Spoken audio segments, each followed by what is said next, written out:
Good evening. I'm Mayor Bianca Motley Broom, and you have joined us for our regularly scheduled meeting, and it is 7:30. We have all members of council present. I will call the meeting to order. Our first act is the Pledge of Allegiance. I pledge allegiance to the flag of the United States of America and to the republic for which it stands, one nation, under God, indivisible, with liberty and justice for all. This evening's invocation will be performed by Pastor Alexander. Good evening, Madam Mayor and Council. May we pray, please. Once again, we come together, Father, in your name. Father, we come tonight praying for our city, the city of College Park, our state, and for this nation as a whole. I come tonight praying, Father, for unity and wisdom to be upon this governing body, all the employees and the citizens of this city. I pray tonight, Father, also for our law enforcement officers, our firefighters, and the city staff as they protect and work in this city. I also pray, Father, that our leaders go through tonight's agenda, that their wisdom and understanding will be upon them and the staff to make the right decision concerning this city. In Jesus' name we pray. Amen. Amen. Amen. Thank you. Item number 2 is additions, deletions, amendments, or changes to the agenda. All right, I think we've got to add consideration of an action on drive up concert adjacent to Phillips Park. Mr. Moore, where should that go in the agenda? That would be under other business, perhaps, which would be other business item F, 6F. 6F, okay. All right, is there a motion? So moved. Second. Second. All right, thank you, Councilman Taylor. All those in favor? Aye. Any opposed? Any abstentions? It is unanimous. Thank you, gentlemen. Item 3A is approval of regular session minutes dated September 21st, 2020. I move to approve as presented. Is there a second? Second. Thank you, Councilman Taylor. All those in favor? Aye. Any opposed? Any abstentions? That is unanimous. Thank you, gentlemen. Item 3B is workshop session minutes held from, the workshop session minutes from September 21st, 2020. I move to approve with discussion. All right. Is there a second? A second. Second. Okay. Heard Councilman Allen first on that one. Councilman Clay? Yeah, I had a couple items on packet page 29, line 137. I'll start with 136. Councilman Clay said that means we can go back and fast forward through the footage. And if you see somebody driving up in a pickup unloading, it will scan. And I don't know, perhaps I didn't finish the sentence, but what I was referring to, it will scan the license plate. The cameras will be able to see the license plate. Thank you, Councilman Clay. So the license plate is the language that we need after? Yeah, it will scan the license plate. Okay. Anything else? On packet page 30, line 177, instead of saying to spite all the hard work, it is despite all the hard work and effort of the responsible people, not on the responsible people. That's all I had. Those changes should have been made, Councilman Clay, in the revisions. They are not in the revision that I received in my packet. Oh. I don't know. Remember those right. very clearly, though. Does anyone else have any other changes? Hearing none. All those in favor? Aye. Any opposed? Any abstentions? That is unanimous. Thank you, gentlemen. Our next item is pronouncements, resolutions, plaques, and announcements. We have a lot of them this evening. Item 4A is a presentation of a proclamation designating October 4th through 10th, 2020 as Georgia Cities Week in the city of College Park. And this is presented by our certified city clerk, Shavela Moore. And that is a relatively new development because I saw the plaque that she got from the University of Georgia, that she is a certified clerk in the state. And we are certainly proud of her achievements and making sure that she's going above and beyond to make sure that our citizens are served to the highest degree. But I'll go ahead and read this. Georgia Cities Week, October 4th through 10th, 2020.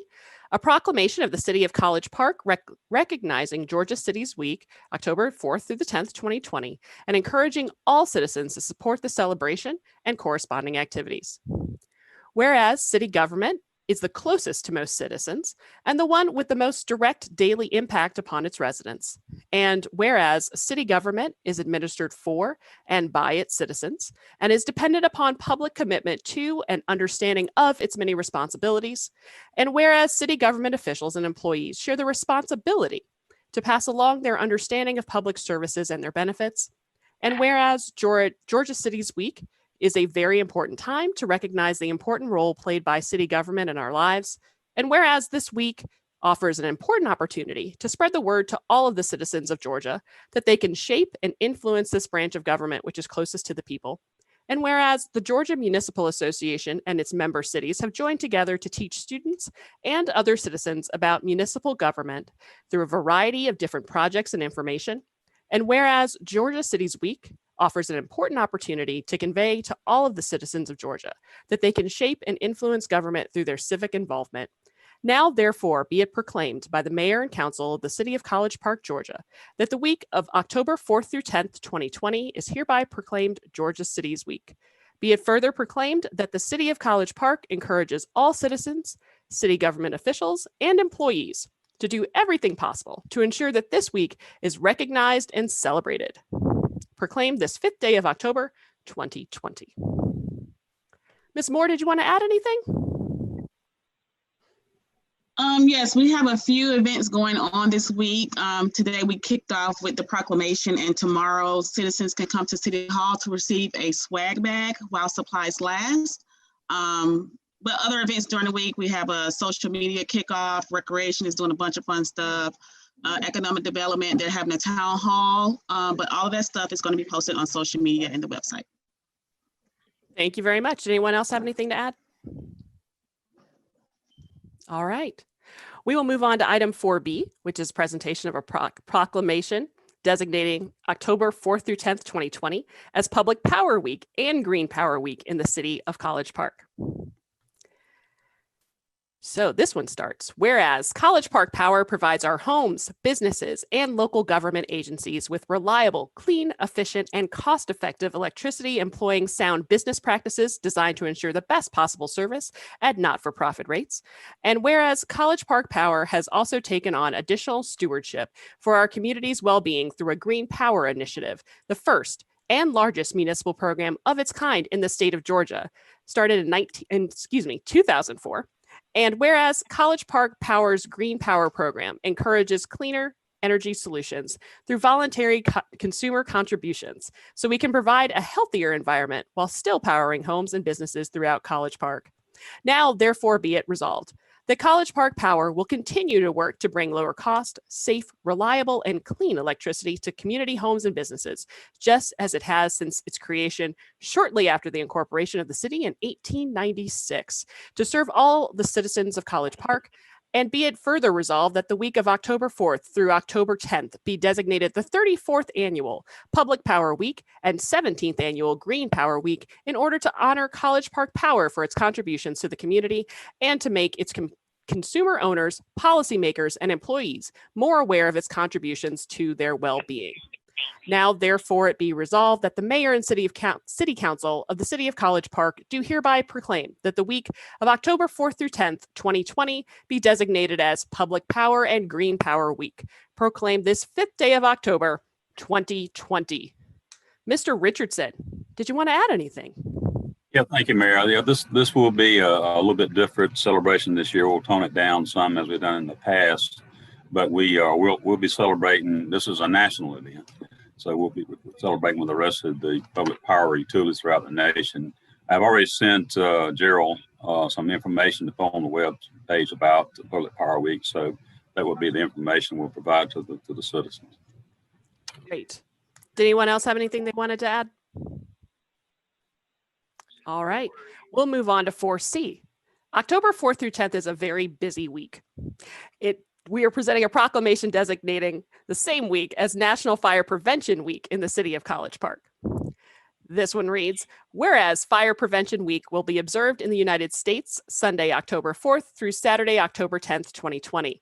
The National Fire Protection Association focuses on cooking fire safety, and whereas the theme for this year's National Fire Prevention Week is, quote, serve up fire safety in the kitchen, unquote. Focus on cooking fire safety that comes in response to home cooking fires representing the leading cause of U.S. home fires, with nearly half of all home fires involving cooking equipment. Unattended cooking is the leading cause of these fires.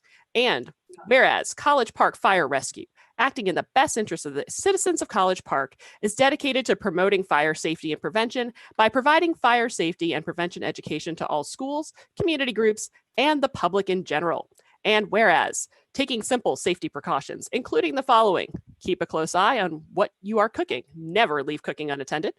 Keep anything that can catch fire, oven mitts, wooden utensils, food packaging, towels, or curtains at least 3 feet away from your stovetop. Be on alert if you are sleepy or have consumed alcohol. Don't use the stove or stovetop. Whereas the mayor and council of the city of College Park are in strong support of the efforts of College Park Fire Rescue. And whereas the mayor and council calls upon each resident of the city of College Park to observe Fire Prevention Week with appropriate programs and activities, and to renew efforts to prevent fire and their tragic consequences for human health and safety. Now, therefore, be it proclaimed by the mayor and council of the city of College Park, Georgia, that the week of October 4th through 10th, 2020 is hereby proclaimed National Fire Prevention Week.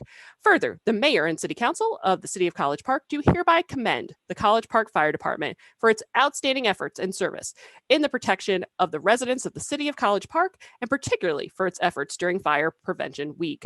Proclaim this 5th day of October, 2020. Chief Elmore, did you want to add anything? Yes, ma'am. Good evening, Mayor and Council.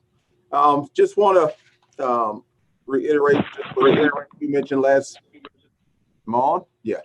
Just want to reiterate what Hugh mentioned. Normally, we would have our Fire Safety Expo on Saturday, but due to COVID, we had to cancel it this year.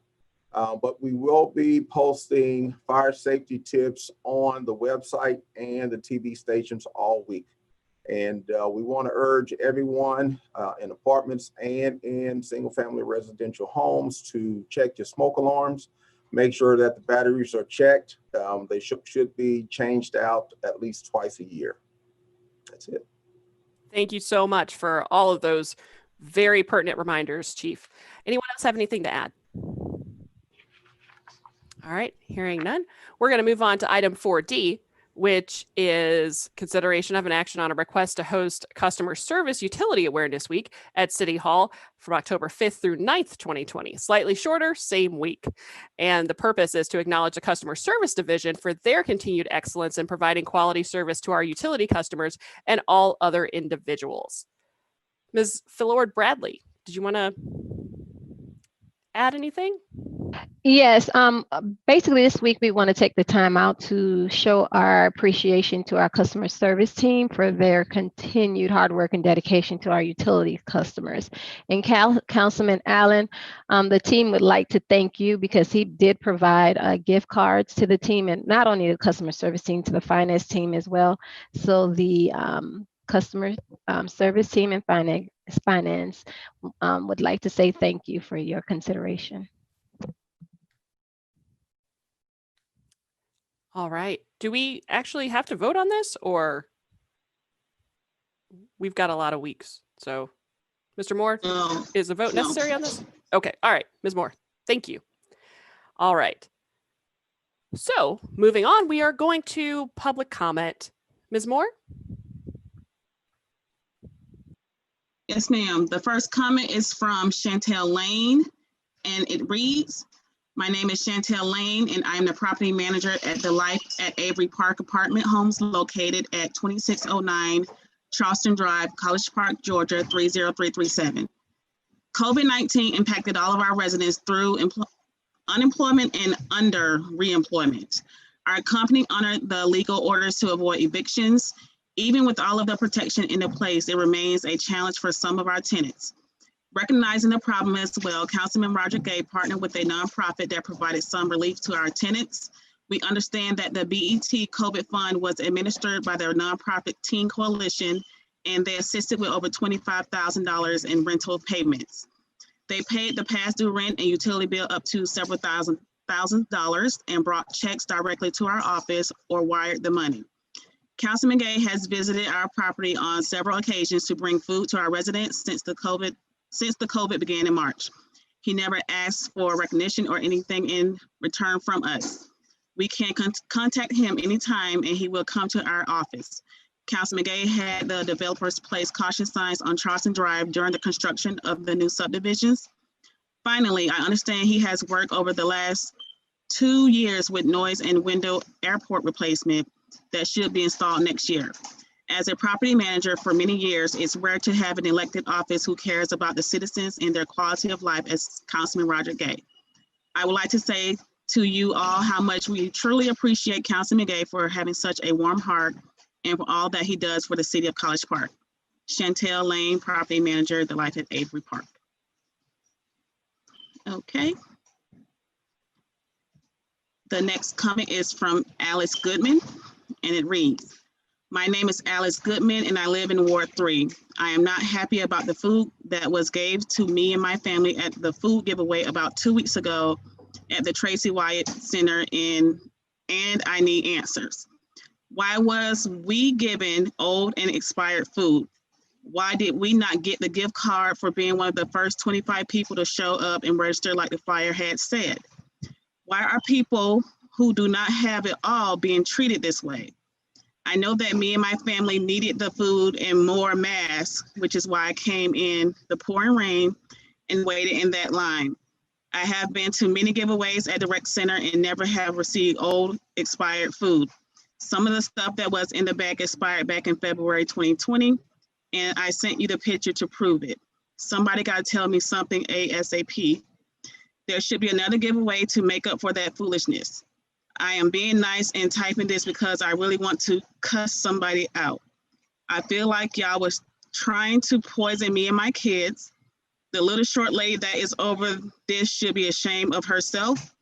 They could have gave us a pack of hot dogs and bread before giving us that old mess." The next comment is from Miss, I'm not sure if it's Miss or Mr. Akbarali, Muhammad Akbarali. And it reads, "My business is Tropical Cuisine located at 4899 Old National Highway, College Park, Georgia. My family own and operate a food mart and gas station in Atlanta across from Greenbrier Mall. We have been in the community over 30 years providing value to the citizens. During the recent Black Lives Matter protests, our store was targeted by a few persons who was not protesting peacefully. After the week-long unrest, they continued to target our business, taking items out of the store and not paying. We called Atlanta police and they came out, but gave us the impression that this was a very sensitive matter and other food mart stores were being targeted. This became very frustrating to us personally because our long standing in the community. I called Councilman Roger Gay and explained what was happening. He made several calls, listened to our concerns, and visited the Atlanta Police Precinct in Southwest Atlanta. Councilman Gay met with the zone captain and they had a positive, productive dialogue. The captain assigned our store to a detective that was assigned to work with protesters and find a positive way to protest while not breaking the law. Councilman Gay also teamed up with Tropical Cuisine to feed the first responders in College Park. in College Park lunch. I wanted to publicly acknowledge this council member for his hard work in College Park. And that is it for public comment. Thank you very much. You're welcome. Next on the agenda is item 6A. Consideration of an action on a request from City House Developer Solutions for an exemption to the advertising matter ordinance in order to display directional signs to new homes under development off of Temple Avenue. Mr. City Manager, are you going to Yes, start ma'am. this one, or is this Mr. Hudson? We'll go with Oscar Hudson, it's fine. Thank Okay. you. All right. Good evening, Mayor and Council. Mr. Rob Mullis submitted an application to have his signs put on the city, asking Mayor and Council to consider signs on the city right away. He was not here at the last meeting, but he is here today. I have talked to Mr. Mullis and asked him, can he put his signs on private property instead of city right away? He said he could, and I believe tonight he can have the areas of where he would like to place the signs. Mr. Rob Mullis?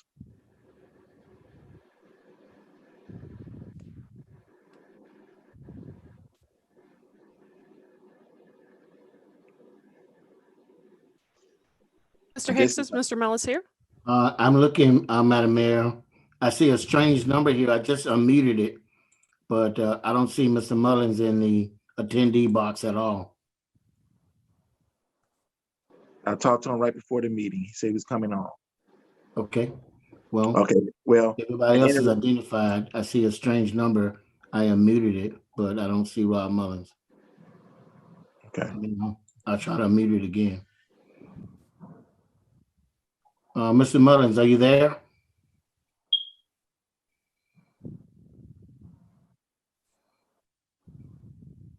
The Okay. correct name is Mullis. Mullis. Mullice. Okay. Well, at any rate, he did consider putting those signs onto private property instead of city right away. And that is what the city has considered for the other developers to do in the past. Okay. So there's no requirement for us to approve, I don't believe, on private property, is it? Well, yes, sir, because the signs are 3x15. I mean, 3x5. 3x5, I'm sorry, 15 square foot. So Right. yes, you can approve him for the certain amount of signs on private property for a certain amount of time also. So how long does he want them? I believe he asked for 6 months. Okay, Councilman Allen, it's mostly in your ward. I don't have a problem with on private property. I don't have a problem on private property as long as they follow, the guidelines, they're not huge signs that are blocking the view of people that are stopped at intersections if it's on a corner or something like that. And it's for a specific period of time, like 6 months.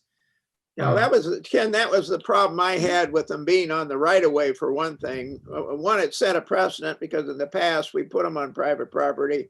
And two, I was worried about blocking the motorist sight view of the traffic. Yeah. Oscar, is there a size limit as far as, he said, 3x15? No, 3x5, 3x5, 15 square feet. Yeah. And That's time you put the post on, that's going to put it up there pretty. So if it's on the corner, and it blocks the view of a person that stopped pulling out, that could cause some problems. So I think we'd like to know where they're going and how long they're going to be. Yes, sir. I was going to monitor those to make sure he does not place them in a place where it would cause a blind sight. And we're talking about 3, is that correct? Yes, sir. Is there anything preventing me from putting a 3x5 foot sign in my yard? Yes. Okay. All right. Well then. I don't really have a problem with it if he follows those guidelines and it's on private property. Why don't you make a motion? I'll make a motion that we approve 3 signs to be placed for no longer than 6 months on private property. Second. All right. All those in favor? Aye. Aye. Aye.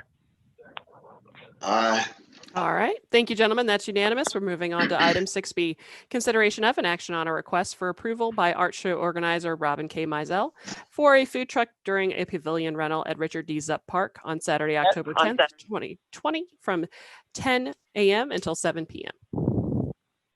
Good evening, Mayor and Council. Good evening. So there's a request for a food truck at the pavilion at Richard D. Zupp on Saturday. It is an art show running from 10 to 7. So based on a special permit that was submitted to the city manager for this art show, organizer, Ms. Mizell.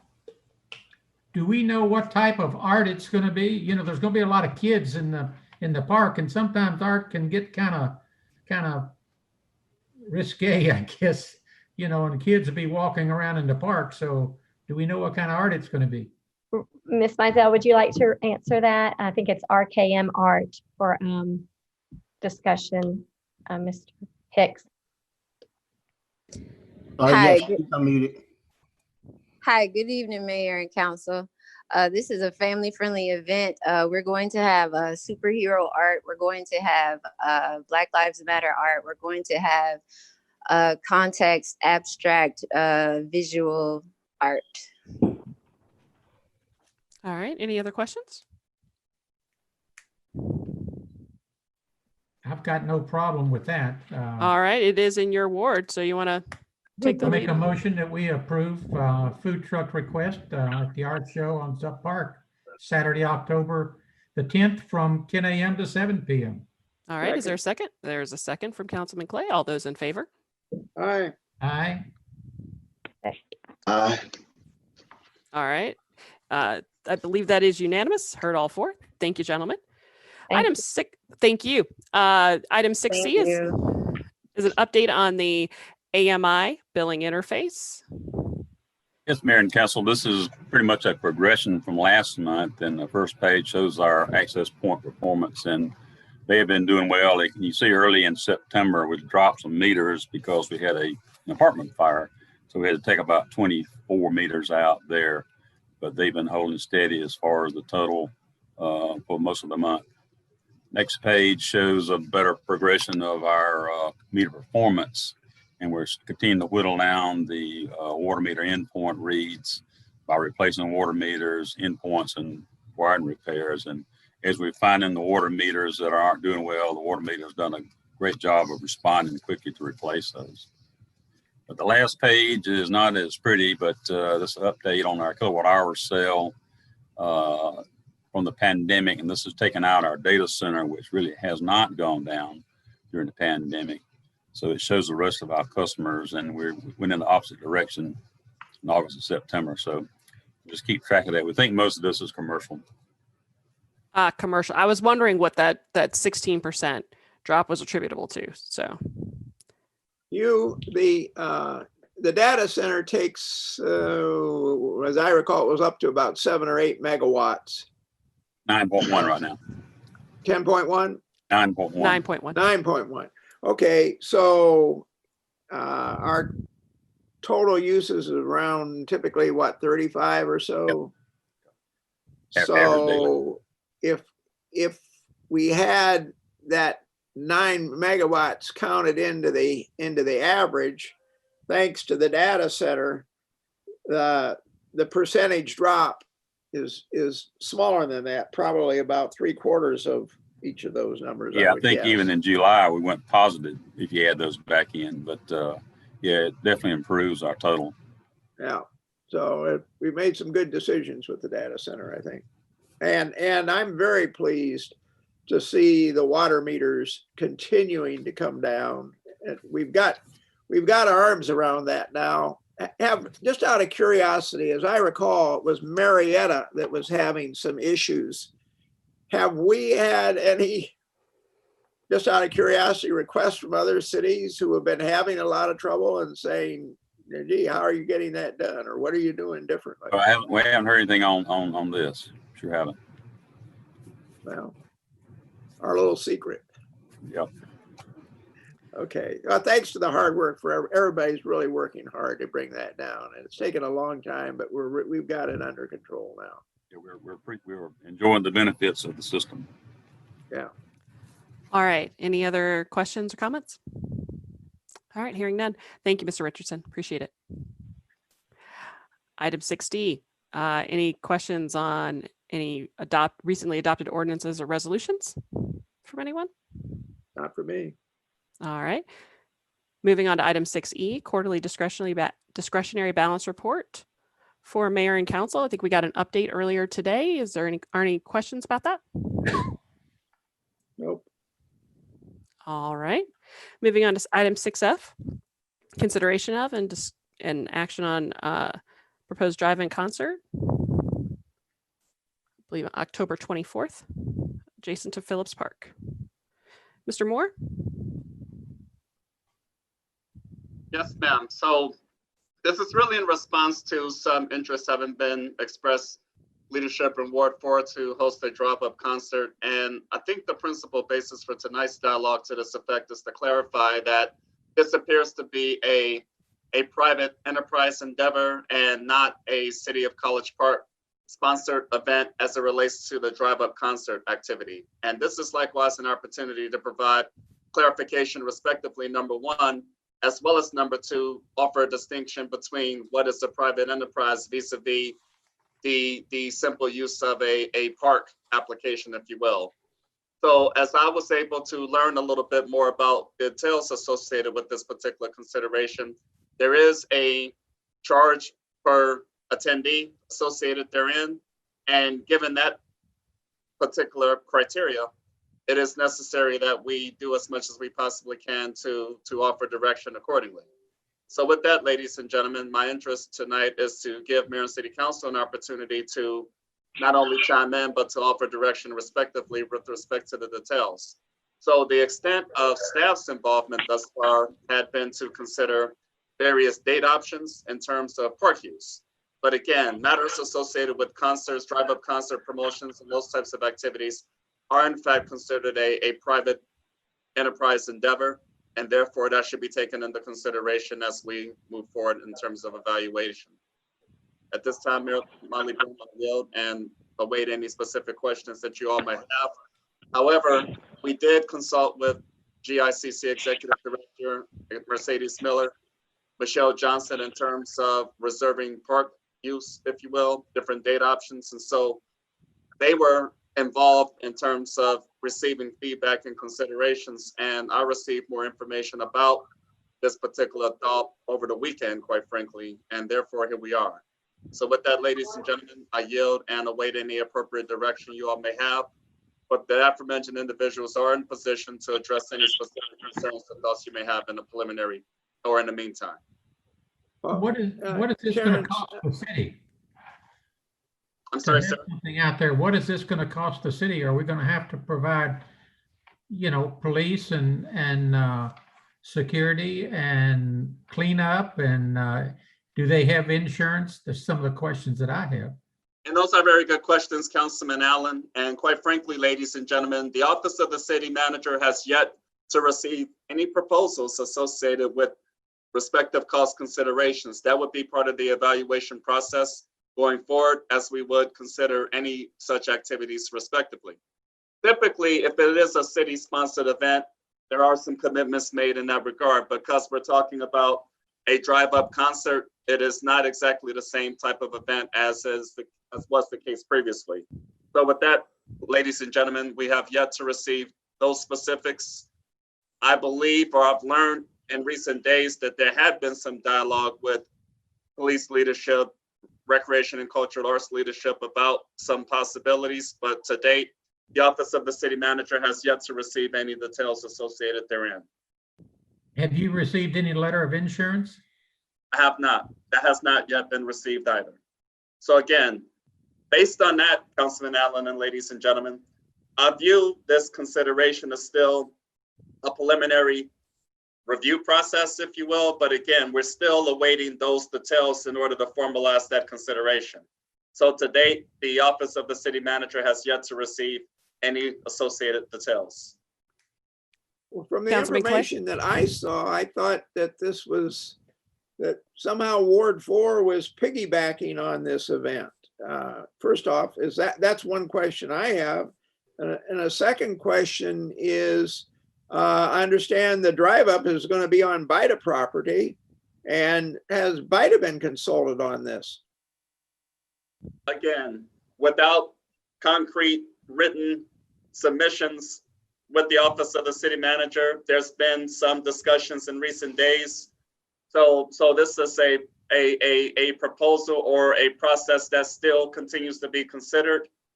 At this point, ladies and gentlemen, I think it would be appropriate to ask Ms. Mercedes Miller, ask Ms. Michelle Johnson if they've received any information that has not yet been delivered to the office of the city manager to help address the specific questions or concerns you may have. Again, I reiterate for the record, no information to that effect, none of those specifics had yet been to receive. So therefore, I'm not in position to forward today, this evening, a specific proposal, other than some of the discussions that you've all been made aware of. Well, It seems to me, I remember a date of October 24th, Terrence. Is that right? It's coming up pretty soon. The most recent date that I was made aware of would be Saturday, October 24th.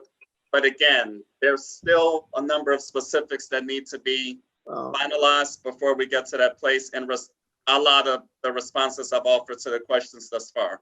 Well, I don't see how we can approve it at this meeting with no information. And secondly, if it were to be approved in the future, the next council meeting will be pretty close to October 24. Just a thought. I think we need to be very clear on what constitutes a city-sponsored event and what constitutes a private, as Mr. Moore, you put it, a private enterprise endeavor. And so if that is not fully delineated in our policies at this point, it needs to be. And I think that, Mr. Moore, you can be tasked with getting the right people together to make sure that happens. Yes, ma'am. Okay. Also, this event is online. Tickets are for sale right now with, general admission for 6 tickets and a parking pass at $256. So on the VIP zone is $100 a ticket. And it's got the City of College Park's logo on it. And I think that we need to be sure, if we are using city resources or the city is being associated with an event, that there's approval from this body before that happens. So in terms of that city event versus private event line, we also need to be very clear about how we are using our branding and our marketing to make sure that when our logo goes on something, that it is known by this body, it is approved by this body. And I would ask to make sure that Mr. Walker is involved in any conversations about those events as well, so we can have a full spectrum of what happens as we move forward. I'm sorry, Mayor, are you saying that our logo is being used as well in the advertising? Yes, sir. That we've had as I recall, I remember when Councilman Phillips was on council, that we had a very strict concern about the use of our logo on anything. And in fact, there was a big discussion of whether Gas South could use our logo, and the new service line warranty thing. We had a big discussion over that as to whether they could use our logo. So that concerns me, that we're just allowing anybody to use our logo willy-nilly.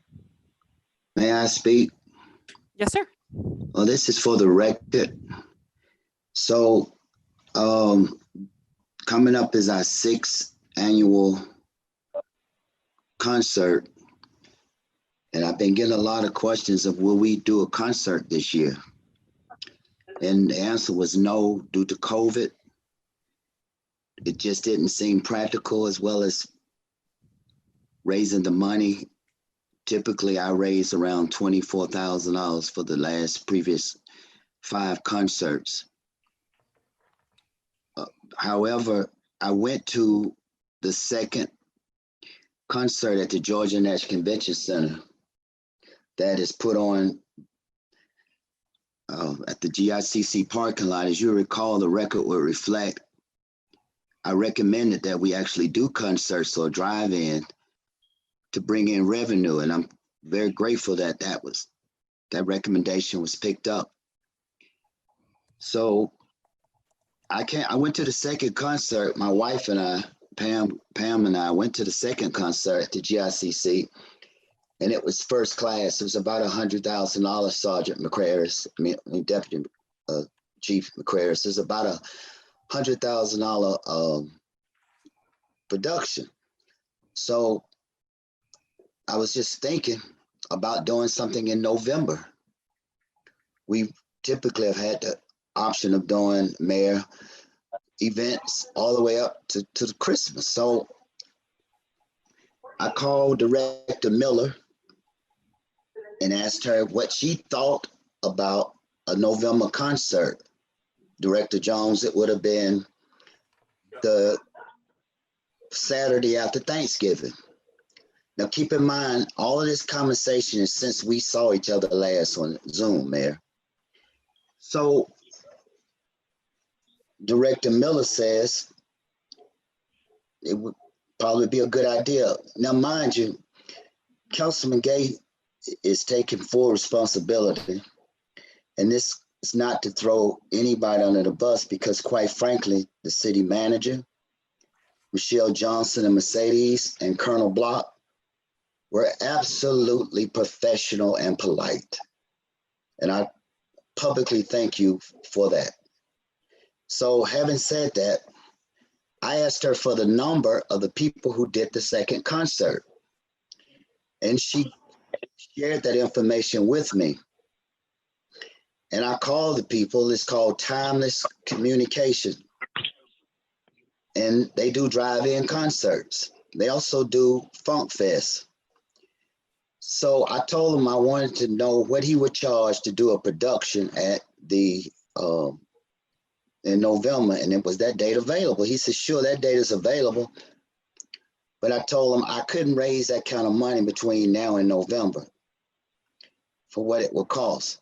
Now, guys, keep in mind that every year, Ward 4 has had sound, stage, and an artist. We've also used the 18 acres every 6 years. In fact, it's at capacity. Last year was a train. No, the year before that was a train. Year before that, there was horses. There's always, the 18 acres has always been used in all of our events. In 2016, we came before mayor and council because that was pushed back then about the Ward 4 Festival. Melissa Brooks was the clerk. And if you can believe this, it got passed as a sanctioned event for the city. I do now understand that what was done in 2016 is not in perpetuity. I understand that. However, from that point on, Councilman Allen, and Mercedes has checked, Shavela has checked. We've never been required to come before mayor and council to any of the subsequent events. So just say, keep in mind now, at every festival, there's always sound, stage, vendors, food trucks. And I, as the event host, never receiving any cash other than my discretionary balance of $5,000, have to raise all that money for those citizens to enjoy that day. Unlike any other event, that is the only event where the money have to be raised. But God is always so good. We always leave that night with one of the best days ever. So the concert promoter called me back and he says, how about this? Since you can't raise any money, why don't we give, he says, we put the 18 acres on Google Earth and it looks like it could park, Councilman Clay, approximately 500 cars. Now, mind you, I'm really speaking to the record. Hearts and minds are made. I'm trying to protect the record, and I'll tell you why in a minute. So he says, we will give your ward or your citizens or whoever you designate 100 passes for 100 cars and 25 walk-ins that could be coming into the park itself via social distances, and they could sit at the soccer field. And we kicked it back, and he created what is a brief agreement. Now, mind you, this agreement is really no different than the agreement I had with Brewster Ice Cream or the inflatable houses or Kevin with sound. All these agreements are now in the mayor and council office already, in the drawer where Erica sits. We've entered into agreements 6 years. So anyways, I contacted Mercedes and she looked over the agreement. In fact, she even said it's a clean agreement, but I think you need to ask for that he needs to have insurance. They only wanted, Councilman Clay, 2 police officers and 2 dumpsters. That is the only cost, Mr. Allen, that they asked for. 2 police officers, they have their own staff, and 2 dumpsters. So I called Colonel Block and he says, we always support you. We got you. And because staff has always given back and supported us as I support them, there was no more said. So I signed the agreement, Mayor, and Mercedes emailed me and said the agreement looks clean. So they have an in-house graphic company and they put together a flyer. This is Drew Hill and Cisco, by the way, with Raheem Devine. This is the national artist. And we started putting the flyer out. We wasn't hiding. In fact, the record will show you that every year, Councilman Gay invites the mayor and the council members and the directors to attend the event. We've been blessed to have the previous mayor and the city manager come to every event, regardless of the politics. They'll come to every event and they'll kick it off and they'll thank the people. So in closing, I understand that our mayor became concerned and contacted the city manager and all the other leadership with various concerns. And I believe a lot of those concerns have been raised or answered. We acted in good faith. Councilman Clay, as I told you in my phone call, Councilman Allen, we acted in good faith. As several attorneys who I spoke with over the weekend said, you got 3 issues. Issue 1 is your policy has changed. And that's why we have new leadership to change policy. And that's a good thing, because quite frankly, I didn't want to be bothered with all of those agreements anyways. It was just time consuming. So going forward, if someone is going to read those agreements and sign for how many ice cream, how much food Cisco going to give. But what needs to be clear for the record is this. This is no different than someone having the creativity to do something that is not a burden to the city, that is not a burden to the taxpayers, that can give people who are unemployed, underemployed, a few hours of just a nice time. So, quite frankly, as I was telling my wife, can't change hearts and minds. Can't. That's not even why I'm talking. As they say, we all know what this is. But what I will tell you is there's a group of professional people who has relied on me as an agent of this organization. They spoke with our hospitality director on more than one occasion, and they moved forward in good faith. What makes sense is to let Ms. Miller sign the agreement I don't know anything about their logo on the information. I don't think they need our logo to brand themselves. This is a real deal. This is a professional organization. One attorney told me Saturday, you know, you bringing people to your community in a good light. These are the people that eat at your restaurants. These are the people that buy your houses already at 6 West. These are the people that want to be part of College Park. So that's all I have to say to the record. I trust that you guys will do what you feel is best for the city, and we'll see where it goes. Thank you, sir. Mr. Denmark? Ma'am. Do any of us have the ability to bind the city by signing a contract without council approval? Do any of us individually? As a general, yes, ma'am. As a general matter, I think it's fairly clear that most contracts in College Park require the assent of mayor and council. Why? I say most is because in the charter, I believe it's section 4.7 of the charter, the city manager can bind the city to a contract without the approval of mayor and council. If it's under $10,000. So as long as, yes, it's below his threshold. And at Councilman Gay's point, if he believed that he had the assent of the city manager to a contract which would not exceed $10,000, then it would not require the consent of the mayor and council. Whether that's the case or not. Wait, hold on one second. Yes. But it would still require the signature of the city manager, would it not? Oh, yeah, it would certainly require the signature. It would either require the signature of, if it's got council approval, it would require my signature or the signature of the city manager, correct? Either the mayor or the city manager, right.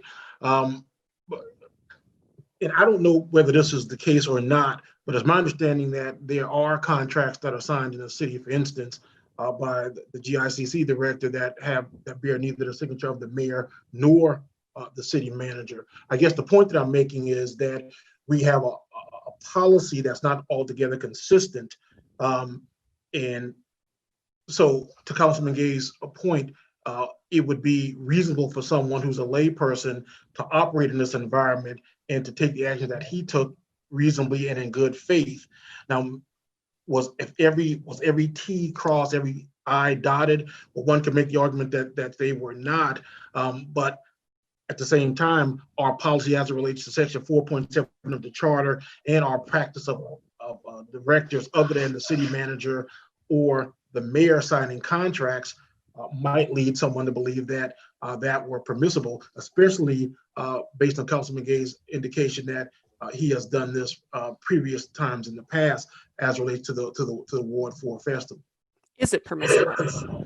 Well, is it permissible for a single council member to bind the city?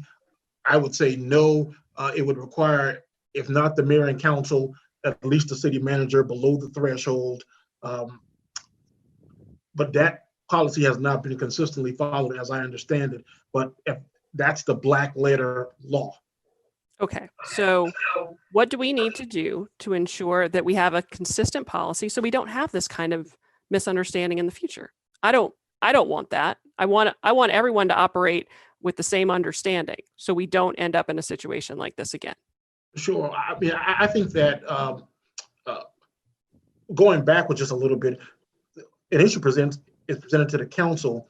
The council could ratify this agreement and move it forward, or the council could not. That's a decision for the mayor and council to make.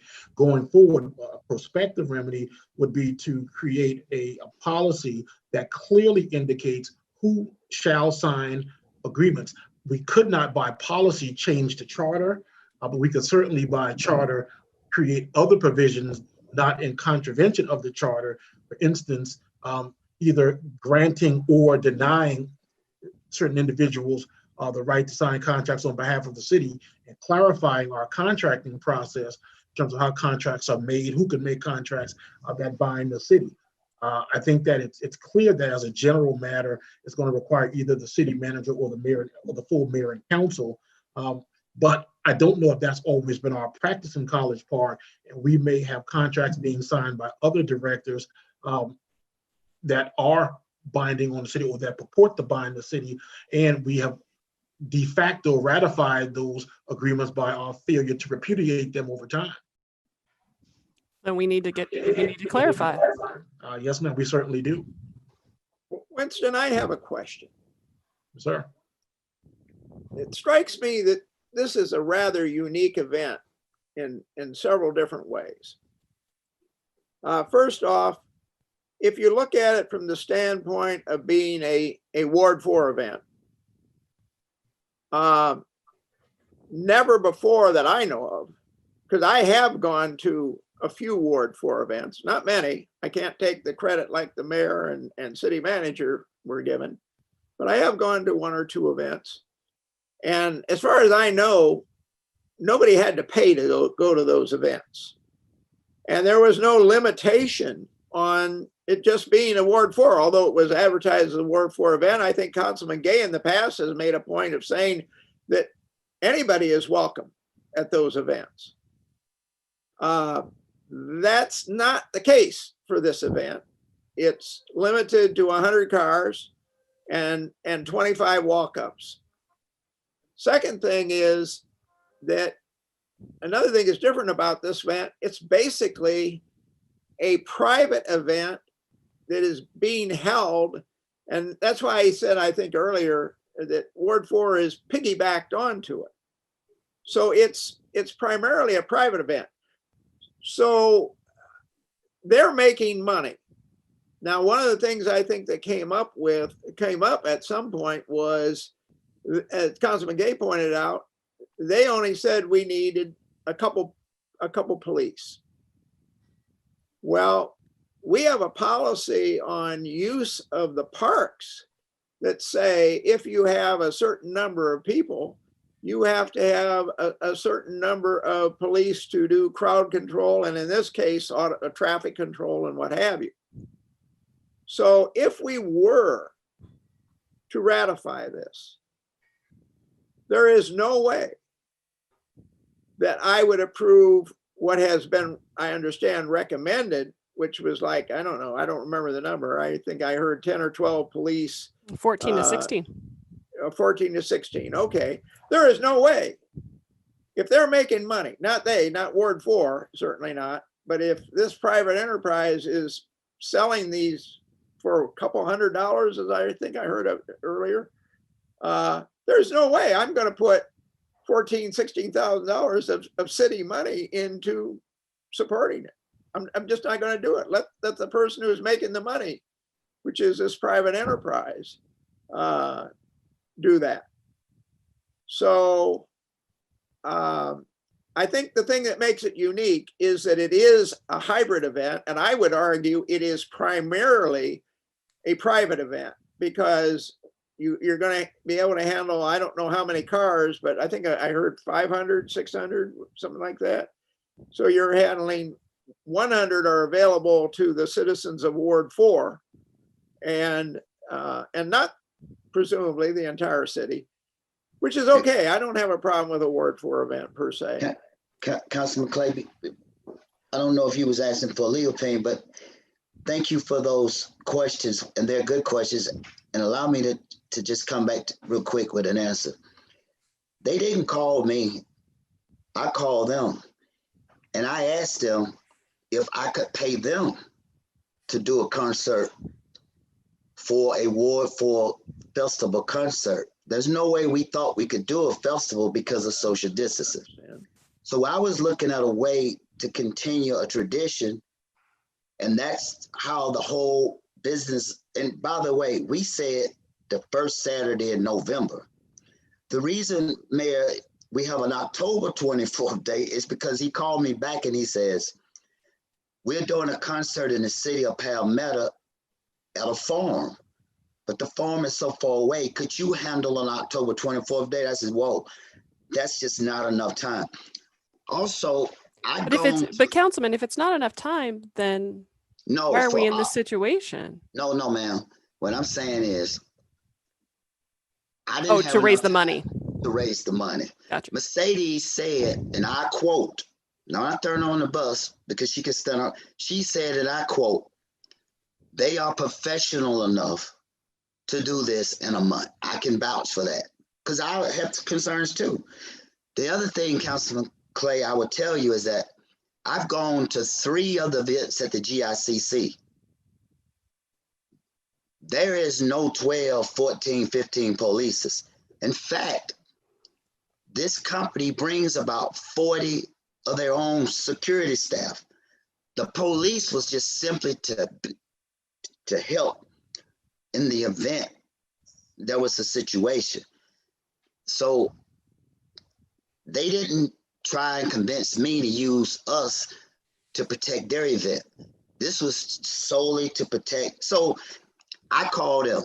They didn't call me and say, hey, we want to make money. The other thing to your point is, we looked at it and we says, and I talked to my community officers, you know what? What's the most amount of people have ever attended our Ward 4 events? And he says, you know, you may have had 700 people at the peak of the day, but it's so fluid. I said, about how many of those people you think are Ward 4 residents? He says, probably about a couple hundred. It's people that don't live in College Park. So my point is, what we was trying to do was when we have our town hall meeting next Thursday night, this company was going to give us the ability to give out tickets, first come, first serve, electronically, the first 100. And then we have 25 walk-in tickets. The passes are unlimited people in the car, sir. So if you look at 200 cars with 4 people in the car, you bring your wife. And the final thing I want to say, because of my demographics, we got a lot of elderly senior people who's not coming. They just simply won't do that type of concert. So it was a way to still have something positive for Ward 4. All right. So, Mr. Denmark, who's responsible if someone gets hurt? It sounds like it's a private event. Who's going to get sued? Everybody. Who's legally responsible? It would be premises liability issues as it relates to the buyer of property. To the extent it's marketed and promoted as a city event, someone would attempt to sue the city, even though I'm not altogether certain that the city ultimately has liability for many of the reasons that we're talking about right here this evening. The fact that it's not necessarily a city event, that it was not approved by the mayor and council, those reasons might suggest that the city would not ultimately have liability, but the city would certainly, I would imagine, be sued along with the promoter of the event, who I think would ultimately have liability and responsibility. And it would be a reasonable step to the extent the city wanted to ratify this event, to ratify it subject to certain conditions, one of which being that the promoter, organizer produce to the city manager's office sufficient proof of security and insurance and all the other legitimate concerns that the council has raised. And we might discover that the organizer / promoter has already taken those measures and we're simply just not aware of it, or just things. Ms. Miller? Yeah. Can you talk a little bit about how the events work at the GICC versus this proposed event and your knowledge of this particular event? Okay. Well, when we do the drive-in concerts at the convention center, one is they pay for the space. They also pay for the security guards. They pay for the EMTs, and they pay us a food and beverage corkage. So when they come in, they have to have officers. We use Clayton County for traffic control. And then they have to have their security so that they can scan the people as they come in. And then they have to make sure that each car has a space next to them so that they can social distance. They have to have a $1 million insurance, and they have to list the GICC under the umbrella of that insurance. If there's any damages to the premises, then that customer has to refund us money, or they have to pay for the damages. i.e. we had a concert a couple weeks ago. We had damage of the parking equipment, and that customer has to pay for that, for those damages. But I did, as Councilman Gay said, on 9/21, Councilman Gay called and he asked for Ryan's number. And because he had been to his concert, I gave Councilman Gay Ryan's number on the 22nd. On the 28th, I talked to Councilman Gay about the event, and I kind of walked him through. I said, you're going to need security, you're going to need EMTs, you're going to need insurance, and you're going to have to tell the mayor and council. He said, okay, fine. So after that, I told him, I said, if you are going to contract with them, I need to see the contract before, because I was going to take some language that we use at the convention center and put it in the contract. Well, by the time I got the contract, they had gone back and forth 2 or 3 times, and they had come to an agreement. So when I got the contract, I looked at what they had signed, and I said, well, the contract really doesn't say anything. There's nothing to the contract. It was very clean, clear. It had no substance. So after that, that was when I called Ryan, the promoter, and I said, Ryan, you may want to consider doing this at the convention center. And I talked to Councilman Gay about moving the event from that area over to the convention center. But unfortunately, I don't have any Saturdays available.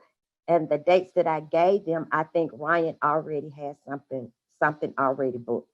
Do you already have a concert on the 24th? Yes, we do. Yes, we do. Okay. I'm sorry, I didn't mean to interrupt. They provided, Ms. Miller recommended that they show proof of insurance, and he provided $1 million premise liability. Now, keep in mind, colleagues, we're having the exact same concerts for the rest of the year at the GICC.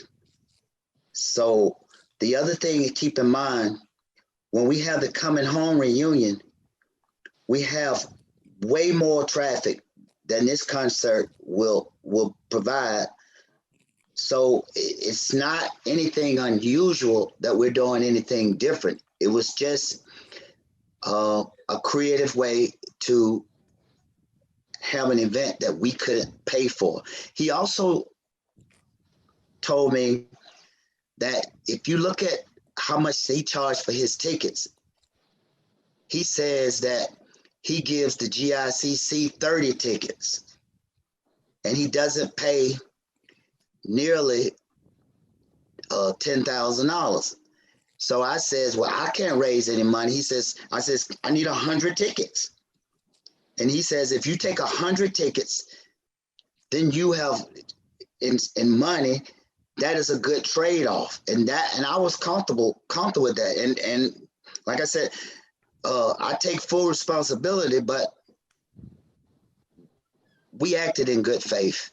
And I look forward to moving forward with new policies, but I'm an agent of the organization, and they felt that having talked with the director, I showed them an email where the part was secured, where Ms. Miller said the contract was clean. He told me they had to move it quickly online because he has to pay for his production. And keep in mind, on a closing note, Mayor, we've always wanted an awesome concert. That has been our goal. Every year we've tried to have a much larger stage.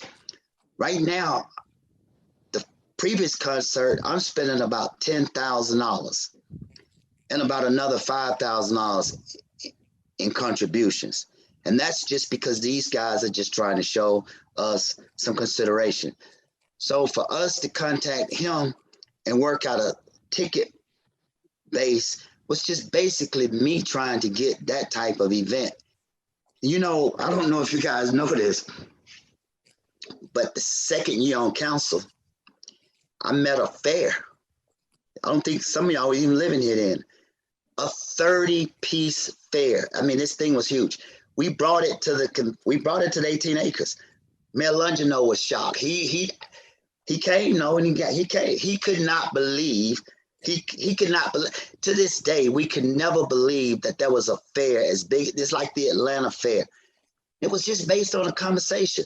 So I'm glad that we have the leadership now to make sure that we do things to avoid any litigation. I am so excited that we have that leadership. But once again, we've only operating in good faith, and it's only to do something good for our great city of College Park. And Can I say yes, something? ma'am, you sure can. Okay, if we're saying this for the record, I do want to get it straight that I was not a part of their negotiation. I gave Councilman Gay the client's information and I stepped back because it was not at the GICC. I do not sell the 18 acres. I have nothing to do with the 18, well, the 108, however many acres it is. My desire was to help Councilman Gay, give him information that would help him do whatever he was trying to do. But I was not part of the negotiation. I didn't sign the contract. I had nothing to do with that. All right. Thank you very I just want much. to make that clear. All right. Does anyone have any other questions?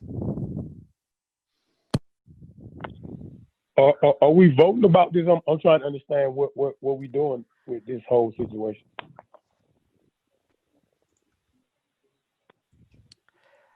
Well, we don't. I don't think we have enough information, honestly. We don't have sufficient information. We do not have a properly executed contract. Is that correct, Mr. Denmark? One that would bind the city? Not one that would bind the city. The city could ratify that contract, or the city could. So you're saying we could ratify a contract that a council member signed? Yeah, absolutely, you could. You most certainly could. You could say, well, notwithstanding the lack of authority, we choose to ratify this contract, but we would set certain conditions and conditions to our ratification, and you could delineate what those conditions were. The council has indicated that you have a number of questions and concerns. Well, you could ratify subject to those questions and concerns being addressed. That's an option available to the council. The council may not take that option. The council may choose to take that option, but yes, you could ratify the contract subject to certain conditions and stipulations. This is also a matter that needs to go before BIDA, correct? Because this is not our land.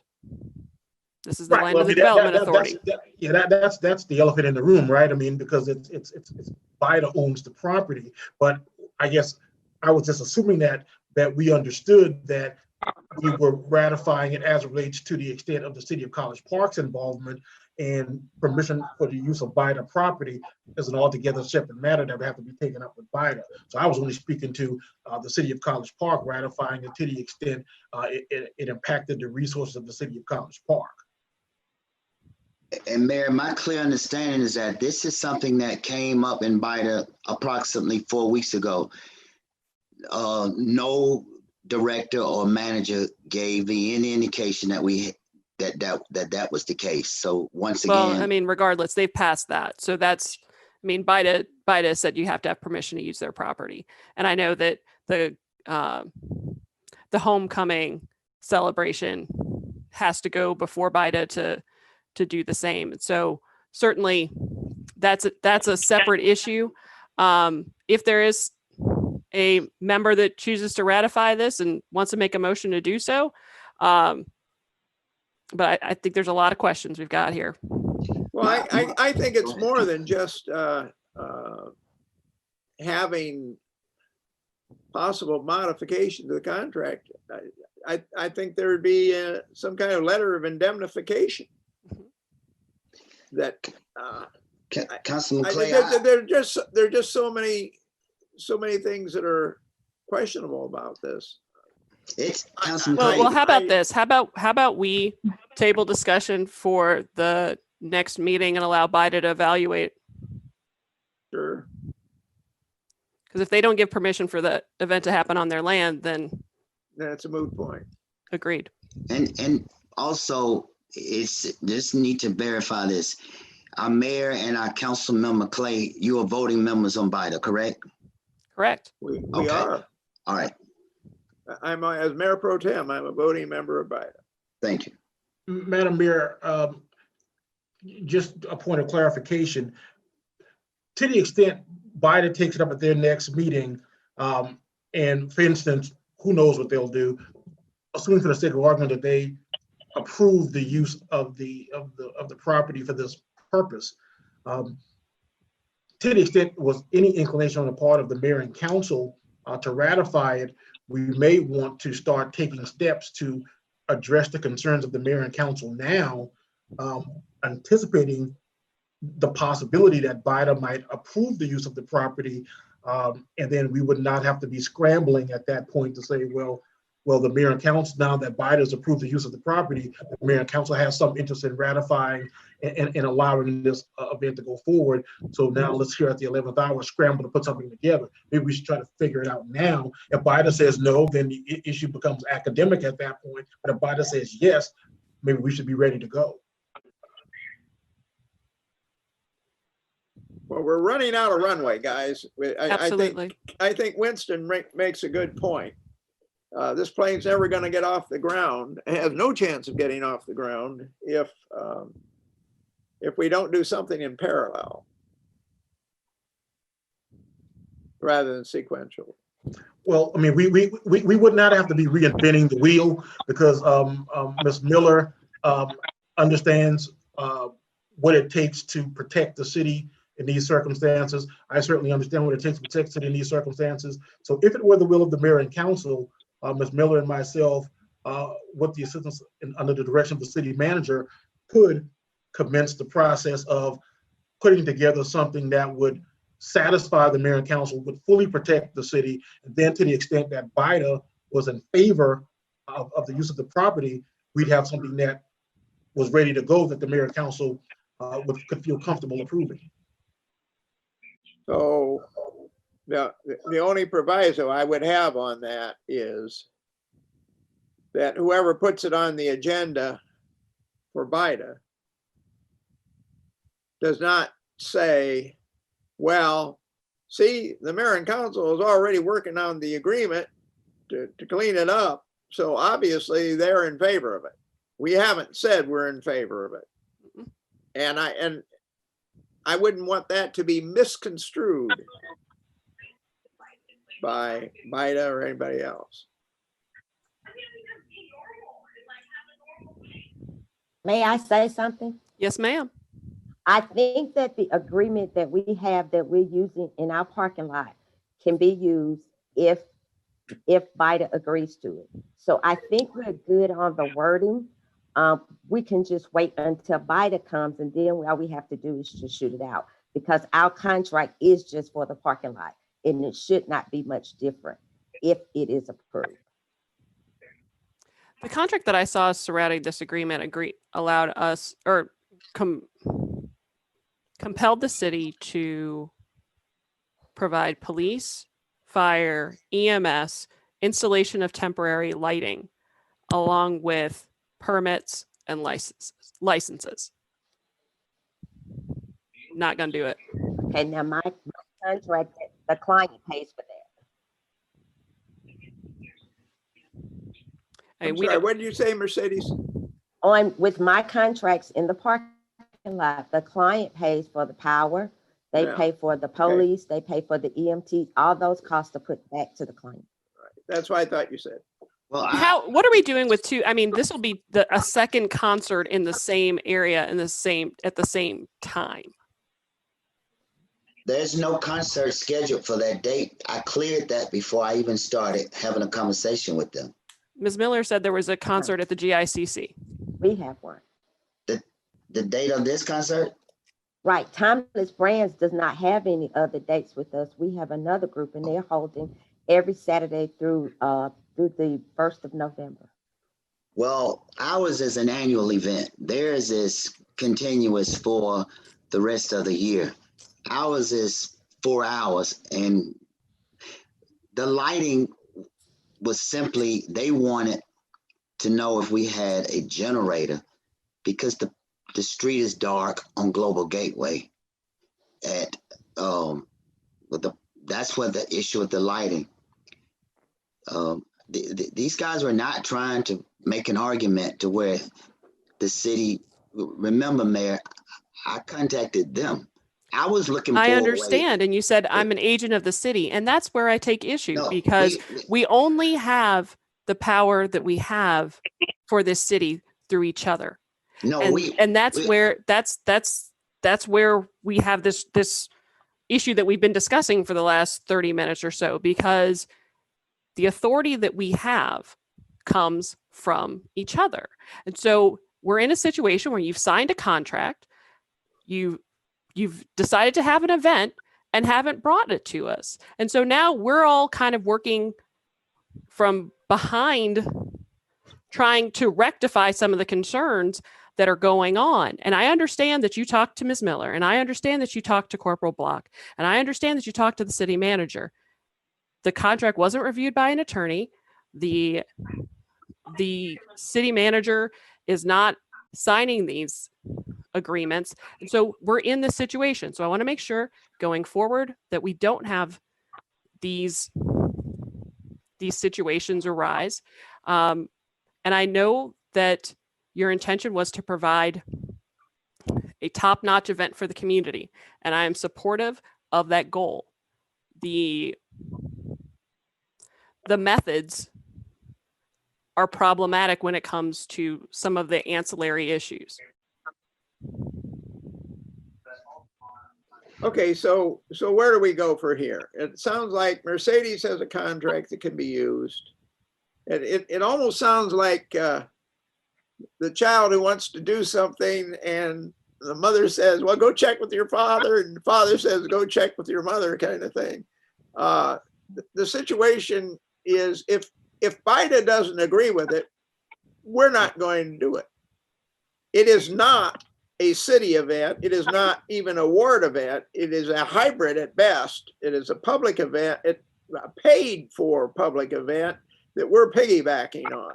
So this is a unique situation, not unlike any I can think of that I've run across over the years I've been on council, which is why I think it would have been nice if we were in it up front. But I understand the situation. So the decision we got to make, it would seem, is it's going to go to BIDA. We're running out of runway. We're running out of time. Do we say, okay, if you get your mother's permission, if you get BIDA's permission to use the property, it's okay with us, okay with me, Dad, or whatever kind of thing, or do we want it to come back? And maybe BIDA wants to put some other proviso on it that says, no, they can't sue us. We want to be indemnified by the city, because they're going to sue BIDA too, of course, if something goes wrong. So I think, Mayor, that's a decision we got to make. Are we going to conditionally approve it? If BIDA says it's okay, it's okay. Or are we going to say, if BIDA says it's okay and may or may not put provisions on it, then it comes back to us in the next council meeting, which doesn't leave a whole heck of a lot of time to cancel this thing if we don't approve it. I think there's too many things that we need to clear up. If BIDA approves it, we need to clear up a lot of things and make sure the contract is correct and done in the proper manner. So, valid concern, Ken. Yep, absolutely. I think it is a valid concern. Well, since Ms. Miller has just said who's having concerts for the rest of the year, the exact same concerts with the exact same concerns for the rest of the year, that she can use one of those contracts. I would like soon to make a motion that we ratify based on BIDA. We cannot control BIDA, but at least from your legal hospitality intellectual here, they're giving us some type of comfort. At least that's what it sounds to me. It's the exact same concerts that we're having for the rest of the year at the GICC. Ms. Miller, did you want to? Well, the big thing is the cost to the city. Unlike the ones at the convention center, they're paying for the space, they're paying for the services. So we can surely use the same contract, but we also need to know who's going to pay for those services. Or are those services going to be provided complimentary from the city? My I think only that understanding is it's a temporary light and 2 police officers and 2 dumpsters. I don't think these guys are going to risk their livelihood of $100,000 invested and argue over 2 dumpsters and a light. I just think they're far better businessmen than this. I think they'll be happy to amend the agreement. The agreement was for more than 2 dumpsters and 2 officers. It was for fire, It says- EMS. It says fire, EMS. I mean, those are professionals that we have to have on site. So, Well, I've had 4 carnivals on Garvey Road in the last administration. 4 carnivals on Garvey Road, and all the times they paid for their EMS, and the police. I don't. But this see contract reflects that we will do that. Which is what I'm saying is. Right. I So think we need that they're to. willing to amend the contract to pay those costs. Well, then if you use Mercedes contract, it says that you will provide all those things and you will pay for all those things. I believe that's what Mercedes said. And that was a major sticking point. So if we were to use Mercedes contract, then that problem goes away, Mayor, because they assume the obligation. And I would like to see a letter of indemnification, because that says, hey, if they don't pay for them, if they only decide to have 3 officers or 4 officers and they need 12 or 14, don't blame us if things go sour. Is Deputy Chief McCrary on the line? There she was. Yes, ma'am, I'm here. And I know that Ms. Miller, you said that you use Clayton County for your events.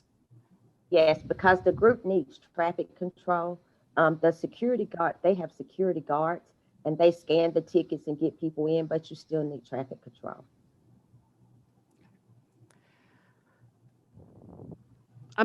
I mean, to be frank, I'm also a little concerned about the area itself in terms of access in relation to a place like the GICC, which has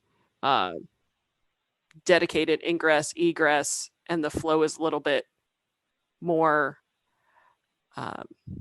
delineated. I think it's in terms of, if you can get 2 parking spots because they are marked. We're talking about a field. And so how that comes up, and I think the projected numbers are about 2,400 people at this event, which is more than 3 times the top attendance at any prior festival. So what is the will of the body, gentlemen? Are they Those are providing cars. restroom facilities? Yeah, they're bringing 9 restrooms, but to the mayor point, the coming home reunion, in my opinion, will far exceed this event. By the way, they're taking a huge risk. Let's get this. Who's to say that they'll even sell half the tickets? That's their risk. And the second thing is, these are professionals. These are not people who, these are people who, they're professionals. And what I'm saying is, the coming home reunion put on by 2 organizers have cars all over the place. We have never had one incident, not one. Not one incident have we've ever had. It's organized chaos. I'm convinced that there can be no argument that could downplay the professionalism of these people, of our dedicated professionals who have spoken, that there is no literally risk.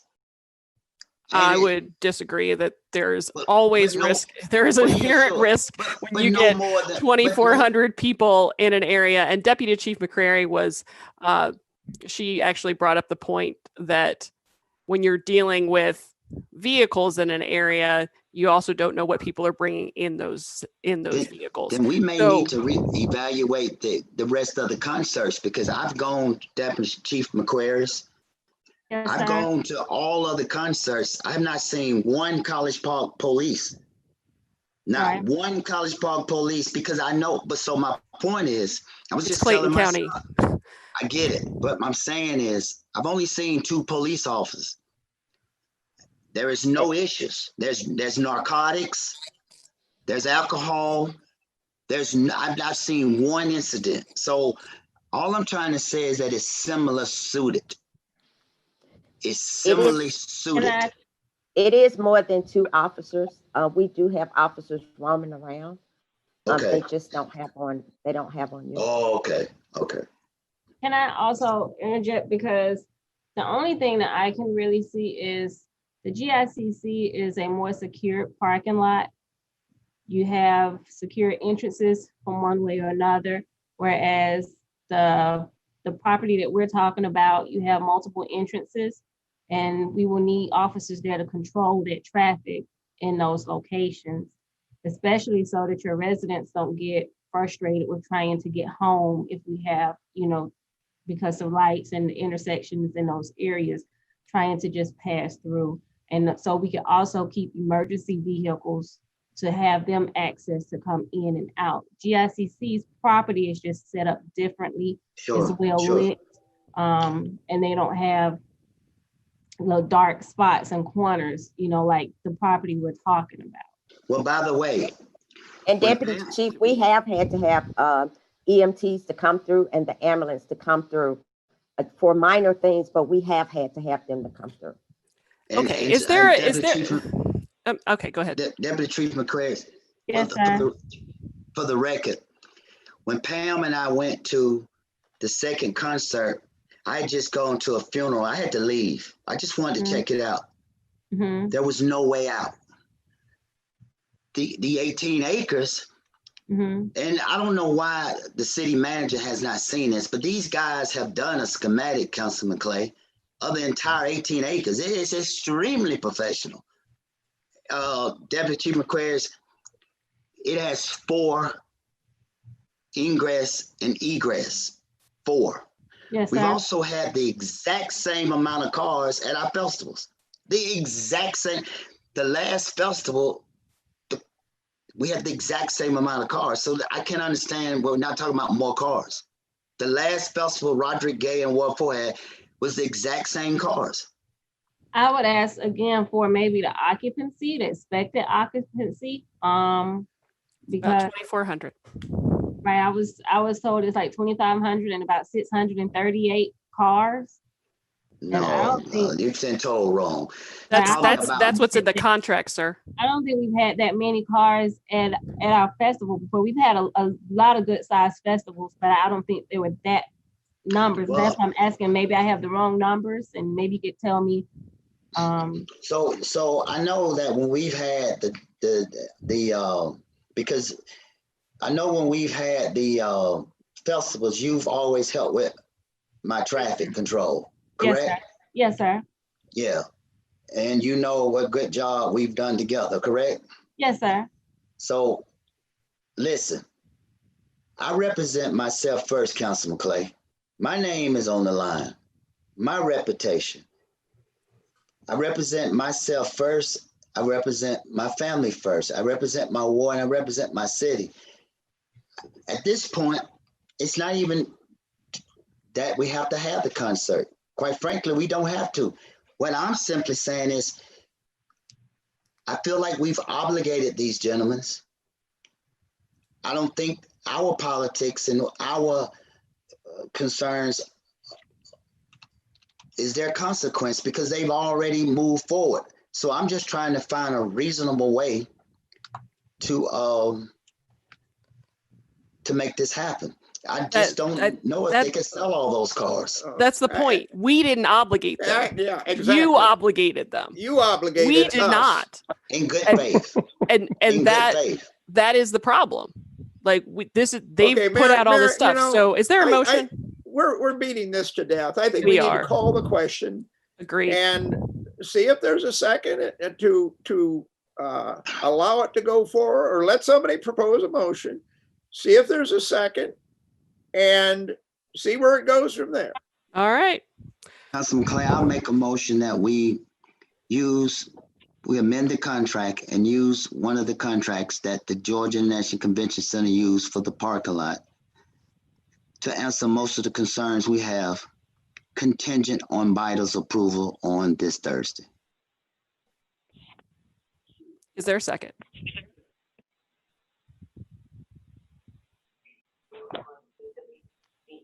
Motion dies for lack of a second. All right, so we're on to item 7.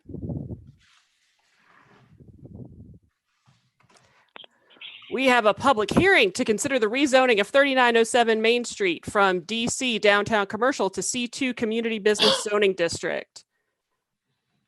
All right, I believe that's Ms. Alexander. Yes, good evening. Actually, I'm going to hand it over to Nikki Washington to present the case. All right. All right. Hi, everyone. So tonight we have a public hearing. We actually have 2 public hearings. It's important because these go together hand in hand. So we'll first consider the rezoning from downtown commercial to C2 community business. And the reason they're asking for that rezoning is because that is where we allow for fuel pumps for a gas station, but that's actually a conditional use in C2. So we'll also have to consider a conditional use permit after the rezoning. So just to give you some brief background on it, I'm going to share my screen here. Nikki, you might want to point out too that what the council got in their packet wasn't the final perspective drawings, and they were sent to everybody. Hopefully they had a chance to look at them in intervening time between work session and here. Yes, sir, of course. Yes, so we did ask for an updated rendering. The concept plan has changed several times during this process. We've been working with the applicant to try to make sure we're getting the best option here. We know Main Street is a busy street, and we want to make sure we don't mess with traffic flow, and that the site is well developed. So it has changed several times. The concepts that you received for the site plans are the same that you'll see this evening, but the rendering is updated to reflect those concept plans. I do need, I guess, Mr. Hicks, if he can give me permission to share my screen, I can share those. Okay, there we go. Thank you, sir. Okay, so here is the updated rendering.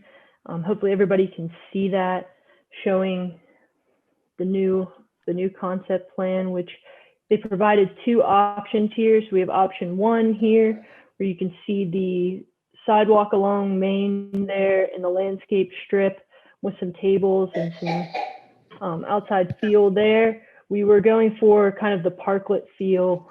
As we know, we've trying to get that started on the north end of Main Street, further north. So same kind of concept here. And then also some options for some bicycle parking or motorcycle parking if the council feels that is more appropriate, with the tables closer to the building.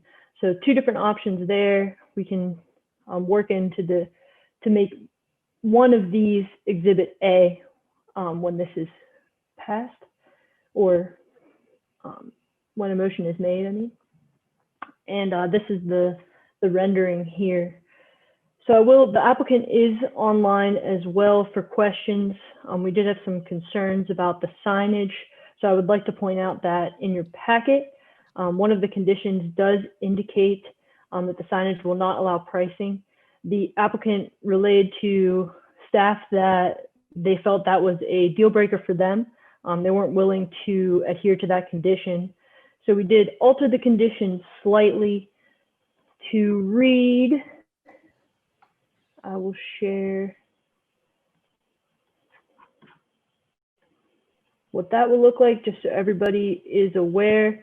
So that condition right here has been modified to indicate that the signage showing the prices of gas along Main Street shall be approved by city staff to ensure it adheres to the visual aesthetic along the Main Street corridor. So we did want to make sure that the signage is conditioned in some way, because this is unprecedented on Main Street. So want to make sure you're aware of that change. All right. If I might add 2 points, Go Nick. on, Michelle. One Yeah, of point course. is on the zoning side of it, it is outside of the transit-oriented district, the TOD. It is outside of it. It's on the southern side, and so that was one consideration when for leaning towards support. The other aspect is the commitment to having architectural features and working to have some character and aesthetic feel, to contribute to this part of Main Street. So those were some, factors that were considered, because normally we wouldn't have necessarily pursued or supported the use, but it was the effort on the aesthetics and architectural that really turned the corner on it. One other point, the signage, we didn't get a chance to talk with the applicant, but the signage you see is located actually in the right of way and would obstruct pedestrians. So they'd have to move that back out of the sidewalk. I just am pointing that out, that we didn't get a chance to have them revise that given the hour of submitting. Thank you. Michelle, there were two things that I haven't heard you guys address.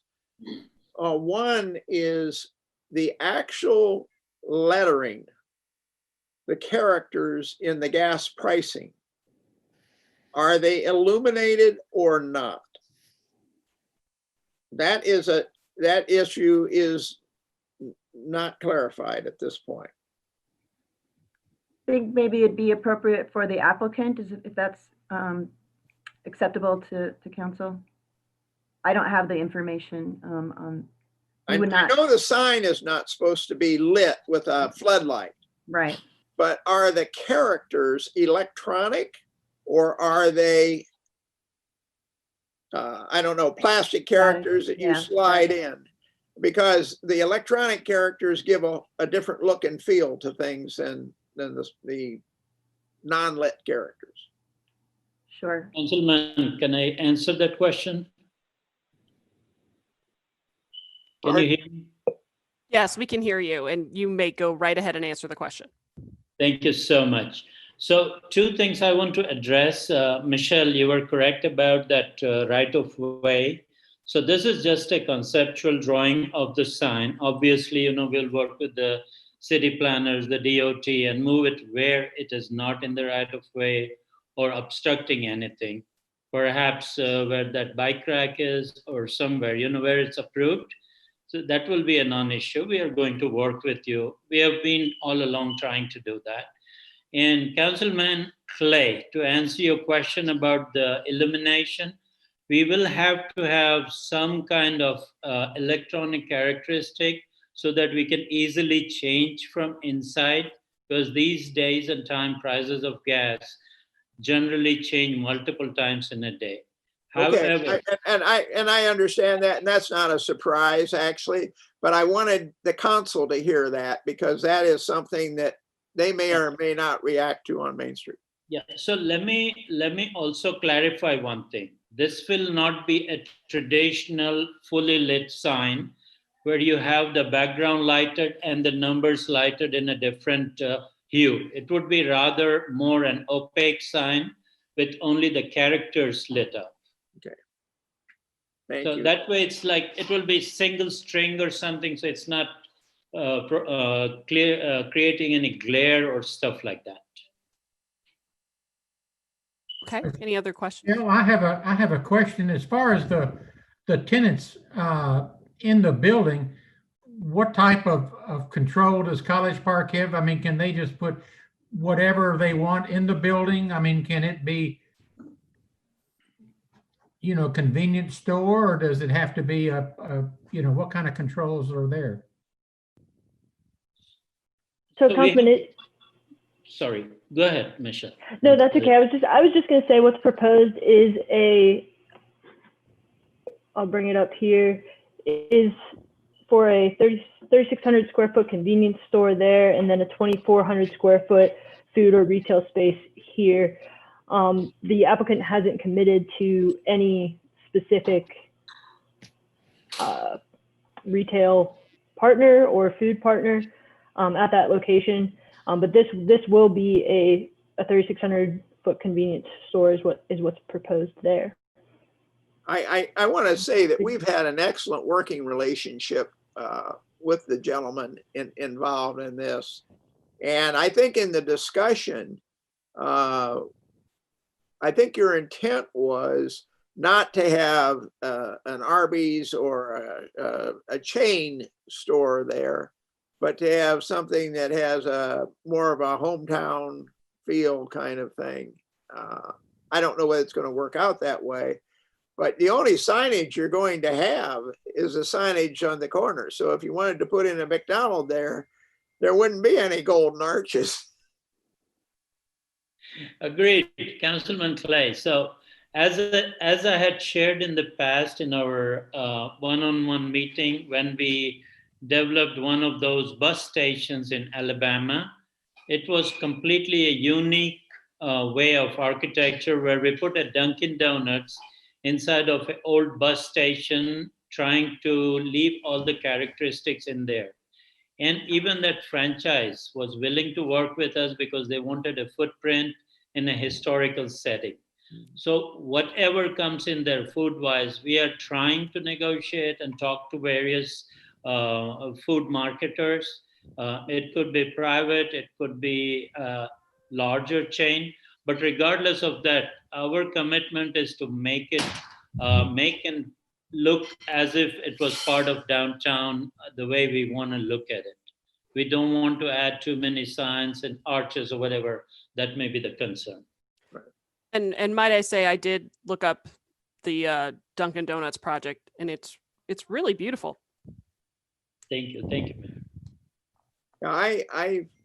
I've been very pleased with the way we've been able to work together and come up with something. I would never have initially been inclined to put something like this on Main Street, but I think we've come up with something that is meets with the architectural feel of Main Street. I think it makes a nice introduction to the parklet concept, the street side dining concept that we're trying to put on Main Street. That's why we revised the plan to move the tables out toward the street and have the pass-through lane behind it. And that pass-through lane wasn't originally there. It was done to manage the traffic situation better. So there have been a lot of work that's gone into this to make it something. And I guess I'm at a point where I feel pretty good about it. I had some legal concerns from the nature of the way that we were granting permission to do it. And Winston has commented on that. We've got the attorney's opinion that we're kind of doing, it's not as so much a conditional use as it's a conditional zoning, and that it's legitimate to do that. So that fits in. I guess I'm at this point, I'm interested in hearing what the public reaction to it is, because for a long time, the public have wanted to make Main Street a major area of walking and entertaining and lively. And I think this helps it, along with the new lighting that's been introduced. But I've been so involved with it, I'd like to hear what other people say. Does anyone else have any questions or comments before I open up the public hearing? All right. I declare the public hearing is open. So if you desire to comment on this project, you can, if you haven't logged in already, you can go to collegeparkga.com and go to the clerk's office, and you will see instructions about how to log in for this public hearing. If you are already here, you can use the raise hand button so we can acknowledge you and you can have an opportunity to speak about this project. So, Mr. Hicks, do you see anyone who would like to weigh in? No, not yet, Madam Mayor. I'm looking.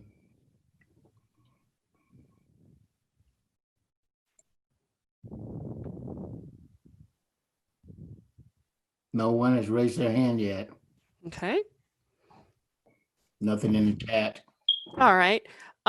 We have another public hearing coming up on this same project, a different aspect of it. So if you wish to do that, if you wish to comment, you'll have another opportunity pretty soon here. But I will give it a little bit more time just in case somebody's having trouble logging in or anything like that.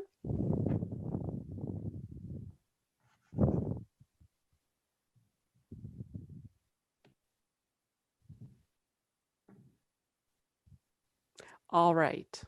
I'm going to declare the public hearing closed. Is there any more comment? Any questions? Is there a Thank you, motion? Mayor. Thank you. Well, don't thank us yet. No. I just wanted to make a statement. Oh, okay. Go right ahead. So our main objective for us, we have always talked about sustainability. From the time we start on this to when we will become self-sustainable might be a journey, but we always have known that this location will be the entry point to College Station downtown from the southern end.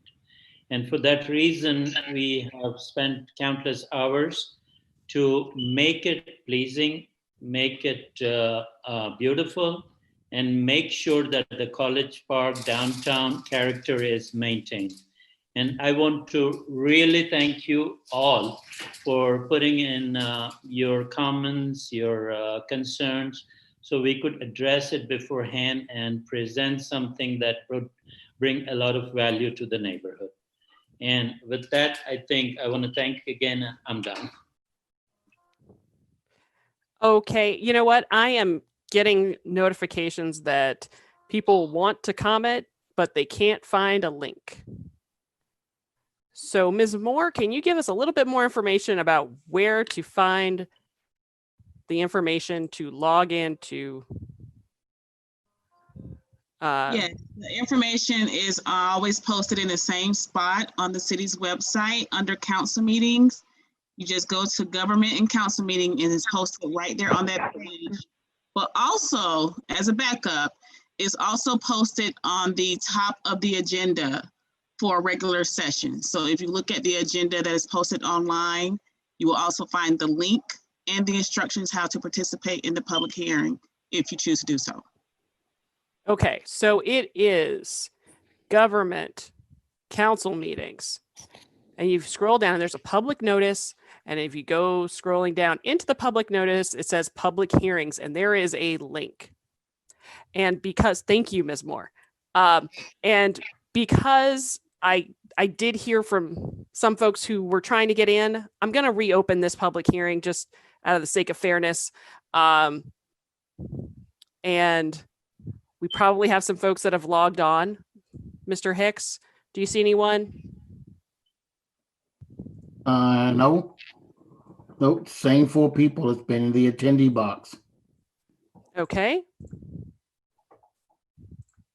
I'll unmute.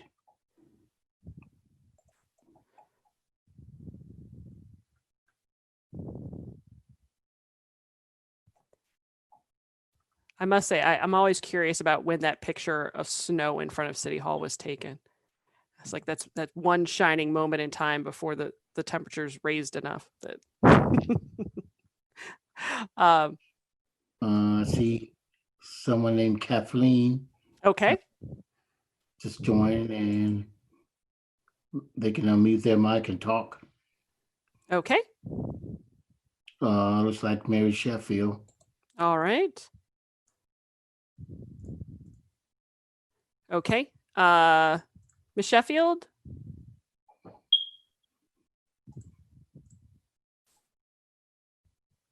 And you said Kathleen? Is that Yes. right? Yes, Mary Sheffield is unmuted and Kathleen is also unmuted. Okay.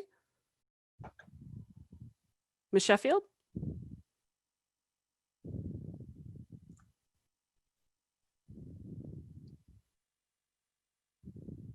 She is unmuted.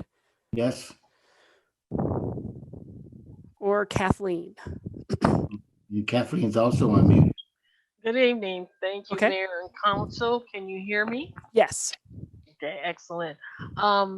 This is really exciting to see that property being developed. And let's see. And I was curious about the food retail space. Do you think, because that seems like it's going to be a pretty large footprint, is that going to be a larger chain, or do you think it will be more of our Main Street kind of mom and pop type of retail or restaurant? It sounds like a question for Mr. Guy, I think. It does sound like a question for him. Yeah, can you hear me? Yes. Mushtaq, you want to field that? No, go ahead, Mr. Jaffer, go ahead. All right, so Ms. Kathleen, Ms. Mayor, and everybody, we have not made the decision yet as to what will go in there. As I said, even if it was a larger food franchise that went in there, they will have to abide by the way we have made this building functional as part of the downtown College Park. And those characteristics will always be maintained. So just to answer you, we do not know yet what is going in there. Sustainability is the biggest question because we have seen a lot of food places there that have shut down. So we do not know if a mom and pop store can really go in there and survive at this time. It might be 2 years before we reach that point. Our objective is not to bring or share the food business of downtown College Park or drive a wedge there. Our objective is simply to cater to the customers all around that use College Park for their parking needs when they go to the airport. And if a child is screaming for some food, they can just drive through, buy something and go on their merry way. That is the whole objective. We are not going to be catering to people who come and spend time sitting there inside, having meetings and stuff like that. We have a lot of those restaurants there and we want to support them for that. This will be a completely different genre. Well, if I could put one bid in, it would be lovely to see a donut shop of some sort. We would love to, ma'am. We are working on different parallels with different food franchises and individuals. It will yet to be seen as to who will take this because, as I said, we are not going to change the characteristics for their need. So they will have to blend into what we have here. All right, she's gone back on mute, so I'm assuming that you've answered all of her questions, and the donut suggestion is noted. Thank you. Ms. Sheffield, is she still here? Yes, Madam Mayor, she's unmuted. Ms. Sheffield, we can't hear you if you are talking, but you are unmuted. Sounds like a computer Can you hear issue. me? Yes, we can. Yes, can you hear me? Yes, ma'am. Can you hear me? Yes. I'm here. We can hear you. We can hear you. Well, we could. Sounds like she can't hear us. Yeah. She was doing so well. Yeah, those are internal audio problems. Right.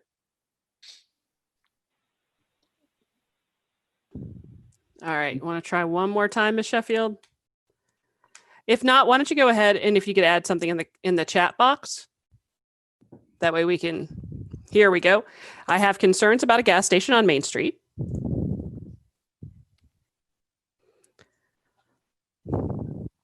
Can we understand from Ms. Sheffield what kind of concern so we can address it? Where are the pumps going to be?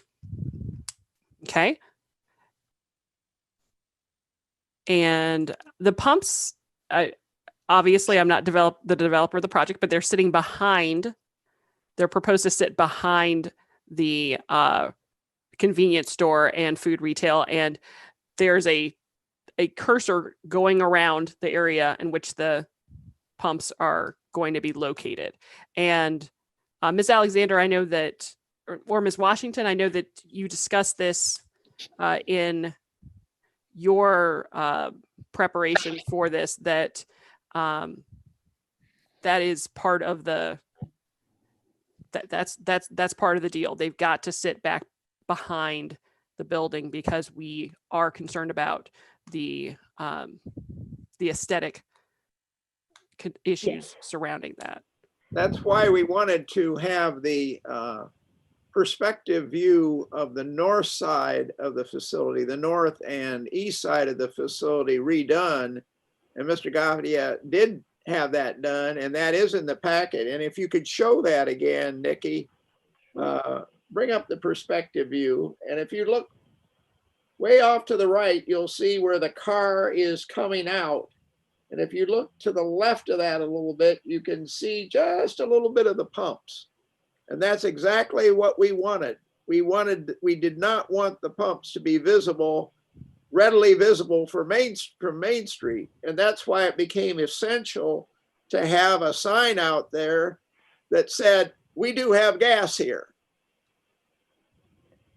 Yeah, so that's correct. And I do want to point out just real quick that there are a couple conditions that we're suggesting that council add to these approvals that include the number of pumps will be limited to these 8 that are shown on the plan right now. They can't add additional pumps in the future. Can you hear me now?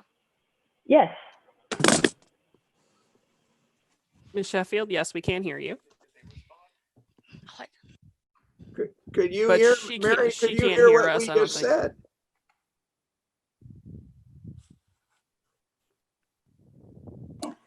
Okay, I guess not.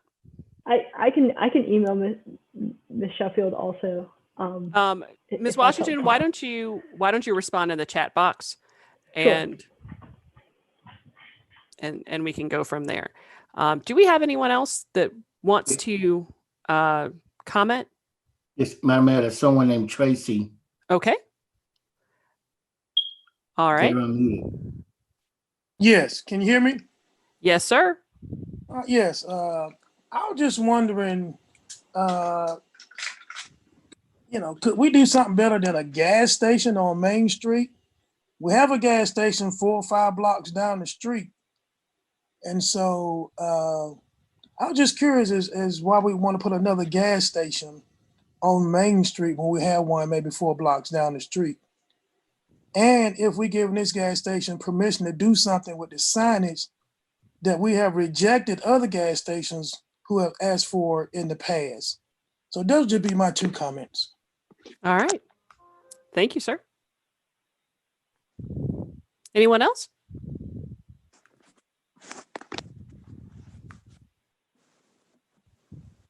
All right. And Ms. Sheffield, do you have any other questions? You can put them in the chat box. Can y'all hear me now? Yes. I can hear you fine. Can you hear me? Yes. Yes. Can you hear me? Yes. Yes.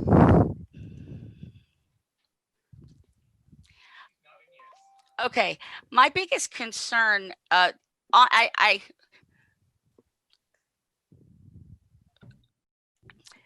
there's a delay, but I'm just going to talk. Okay, the concern I have is you now have a car lot next to a rental car lot next to here. And people are getting gas to come in and out. So it's not going to be just like community gas. It's going to be a regular source of gas for the people next door.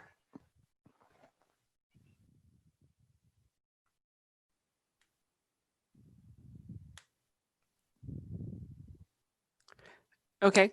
I think Mr. Hicks, did she mute herself or did you mute her? No, she muted herself.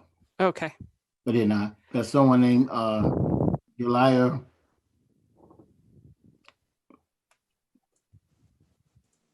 Okay. Muted now. Let me just comment on one thing that Mary said. As far as I know, Enterprise has always fueled their own gas. Right. So I don't think people will be leaving Enterprise and buying gas there.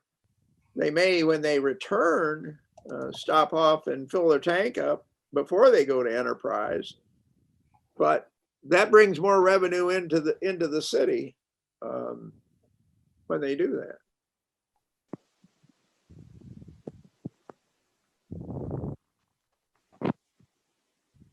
And to Tracy's comment, while we're waiting, one of his comments, we're allowing people to do things with the sign we wouldn't allow the others to do. That's no longer true. The lighted characters are present pretty much at all our gas stations, perhaps in a different format, but not, we're going to maintain, as far as I'm concerned, on Oscar, I hope is hearing this, we're maintaining the same sign requirements that we have for everybody else, which means the type of things that you can display, you're only going to be able to display the gas price. You're not going to be able to put moving movies and various things on LEDs and things of that nature. It's going to be very low key. It's very functional. The only intent is to display the price of the gas. And we've done that. We all, including myself, originally didn't want to do that. And at some point along the line, several years ago, we agreed to do it. And pretty much, I think all the gas stations now have gone to that format. So on that point, I don't think we're doing anything contradictory from what we're doing with anybody else. And as far as the gas station down the street, yeah, Tracy, I thought long and hard about having another gas station on Main Street. But I think this location, with the architecture that we have and the focus on being able to sell food and have people eat out in front. And I think part of the intent was hopefully to pick up some of the people perhaps from the MARTA station as well, that I think it's not it doesn't look like a gas station. And that was our intent. All right. Ms. Sheffield, I sent a note to her to try to have her type in the chat box. I'm not sure what's going on technically for her. Is she still on the line? No, but there's Okay. a Jalia Burentelli has a hand raised. All right.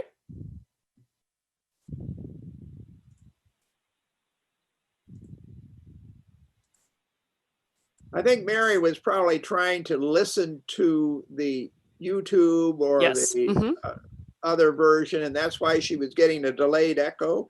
Right. Instead of listening to it on her computer. Yes. Who's the other person? I'm sorry, I was looking. Looks like she dropped off. Look like Tracy still has his hand raised. Okay. I'll mute to see if I had another question. Okay. No, I do not. I'm sorry. I don't know how to take my hand down. First time I ever done. All right. Thank you. I'll lower it for you. Take All my right. hand. All righty. So, all right. Anyone else wishing to comment? Okay, I'm going to declare the public hearing closed. Is there a motion? I move to approve it with option one. I think I've got the right option, haven't I, Nikki? Yes, I believe so. That's Option one is the one. one with the, yeah, with the, all the parklet area, if you will, it's out in front. And subject to the changes that we agreed to in the updated information. And are those, Nikki, are those all captured now in the resolution? Yes, so I will get with Shabela to make sure, just to triple check that we have the correct one, because the minute track was closed. It was closed before I could update it. But as far as the rezoning goes, why don't you read the things that it's subject to?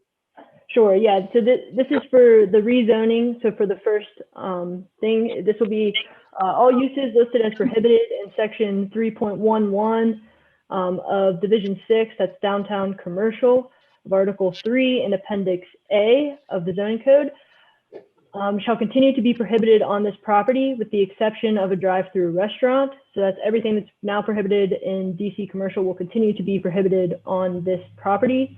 Number 2 is the applicant shall comply strictly with a submitted site plan in which the building is constructed along Main Street and the drive-through is constructed as indicated on Exhibit A, which Exhibit A, as motioned by Councilman Clay, will be option 1 site plan.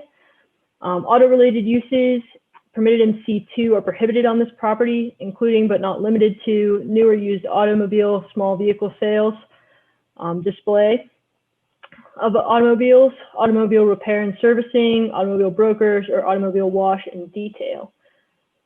Condition number 4, the property shall follow the downtown commercial district design standards.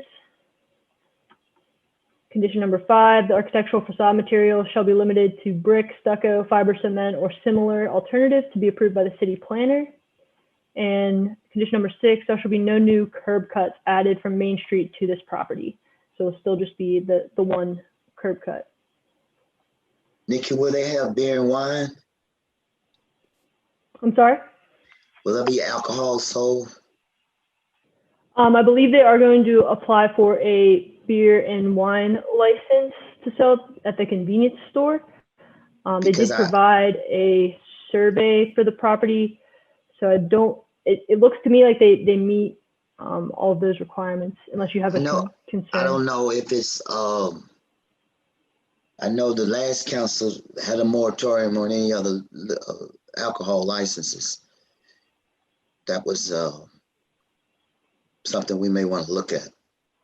Okay, I am not aware of that moratorium, but I will look into that. This is not approving a license at this point, anyhow. No, this is not. No. But it's not conditioned on the. It's not. It can't be put in as a conditional, correct, Clay? We're not. I haven't thought about putting it in as a condition. No. Can it be put in as a condition? Because we don't need any more alcohols. As Tracy Wise said, we got 5 gas stations already selling beer and wine. Yes. We've got a whole bunch of restaurants selling beer and wine, and I'll bet the next restaurant we put in will allow them to sell beer and wine. Well, I don't drink, so if you want them to drink, that's fine with you. It's silent on it. I'm not suggesting that we add it as a condition. So Councilman Clay, you have made a motion to approve with the conditions as outlined. So is there a second to that? Second. All right, Councilman Taylor. All those in favor? Aye. Aye. Aye. Is there, or is anyone opposed? Opposed, Councilman Gay. All right. So that is 3 in favor, 1 opposed, and the motion passes.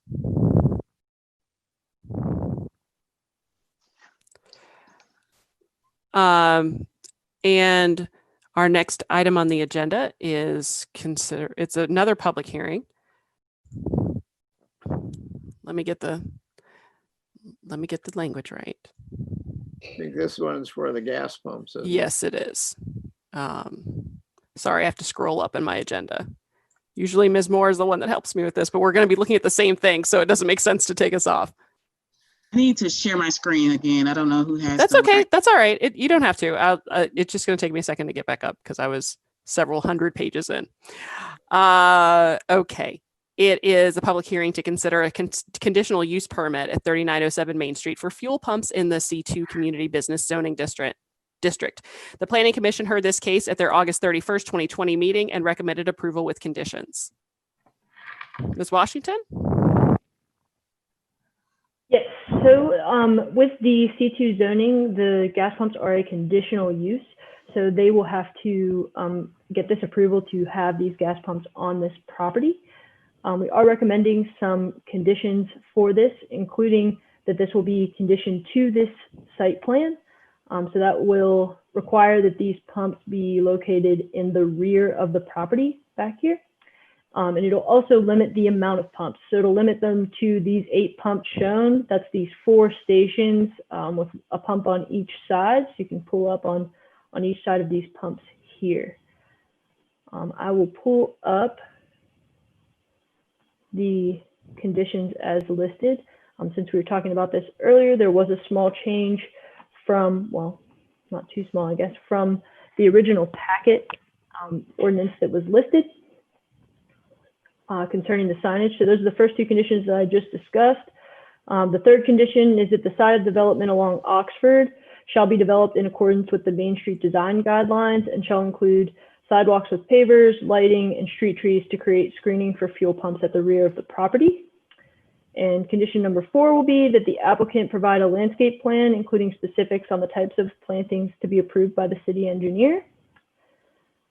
Condition number 5 is the signage condition that we discussed earlier. The signage showing the prices along Main Street shall be approved by city staff to ensure it adheres to the visual aesthetic along the Main Street corridor. And finally, number 6, the approval of this CUP shall be conditioned on the property retaining its conditional zoning designation of C2 pursuant to section 14.12 conditional zoning process of Article 14 in Appendix A. So basically what that condition is for is so that this property cannot be developed as another gas station with fuel pumps that do not adhere to the conditions that were just approved for the rezoning to C2. It'll have to be done as shown on these plans. So I'm open to answering any of those questions. I see the chat. There's some stuff going on there. So Ms. Sheffield's having some issues with her audio, so I'll just read in when the public hearing opens. But sounds good. Anyone else have any comments?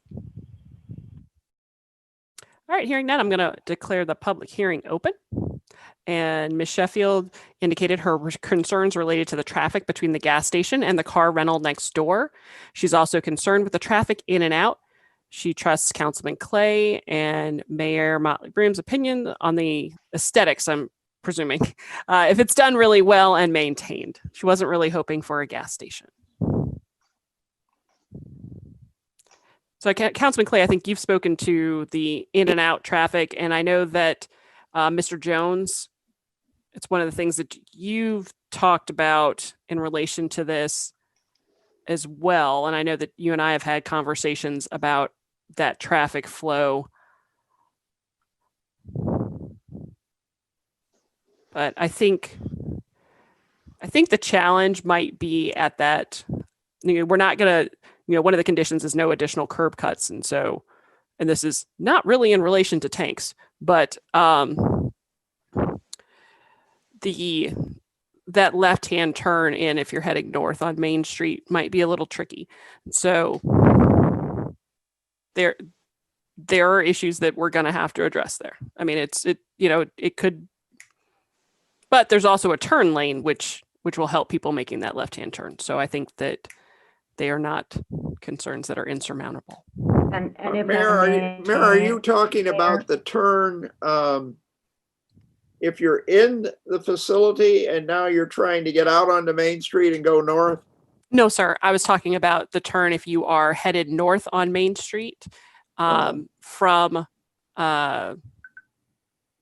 from like Oh, okay. 85 direction, if you're like from the GICC, if you were headed north on Main Street and you're making a left into this South. facility. And Into the then you can facility. also turn at Oxford and Bottom. make a left turn onto Oxford and come in that way. Yes, and I think that that is a much more desirable entrance for people to take as a left-hand turn, as opposed to turning in left right at that curb cut. And Madam Mayor, GDOT will also have to review this. So if there are traffic or operations concerns, GDOT will also be weighing in on this. They just get to decide that. Okay. And Ms. Sheffield also noted that with the hill and the turn and the in and out, she is concerned. And so I think Ms. Alexander brought up the good point that GDOT will have to address all of those issues, and we will make sure that those concerns are addressed. So anyone else wishing to comment during this hearing? Mr. Hicks, do you see anyone? Yes, I do. There's several people Okay. here, starting with Salisa Jefferson. She's Okay. unmuted now. All right, Ms. Jefferson.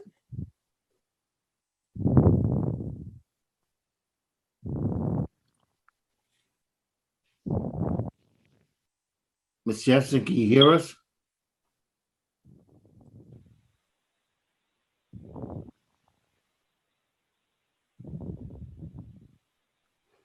Okay.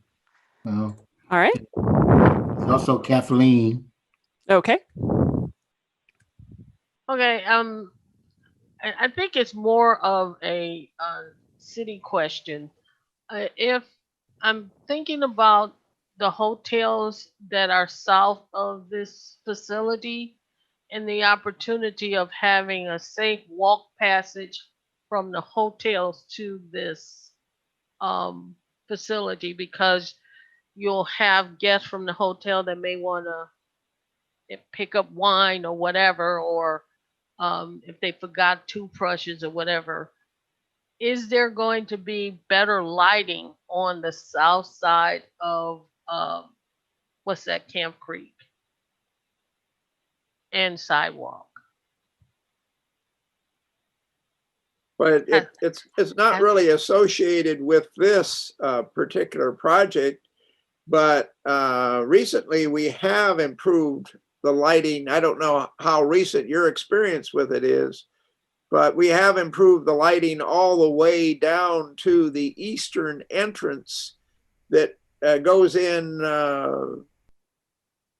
right into the hotels, the boulevard style entrance off of Main Street. It's now called Main Street. We've renamed it from that 29 to Main Street. So we have improved the lighting there, yes, and that was a concern. I don't know, maybe it's still a concern. Okay, thank you. Okay. I like the parklet area because, you know, there'll be lighting out there where people could sit out there. And I like that a lot better than cars backing in and out. We could make it to where you could not take a left. If you're coming out, you could not take a left turn, which brings you out into traffic going south. We could make it a right turn only, or make them go out the other side or something. You know, there's a lot of things we can do. Well, Ken, one thing that I had kicked around with the team, if we wanted to prevent left turns and make it only right turns out of there, what we could do is when you have come through the pickup line, for example, or from that second lane that's to the south of the picket line, what you do is you make a left turn at that driveway that goes around the front of the building, come back on the north side of the building, and then pull out onto Oxford.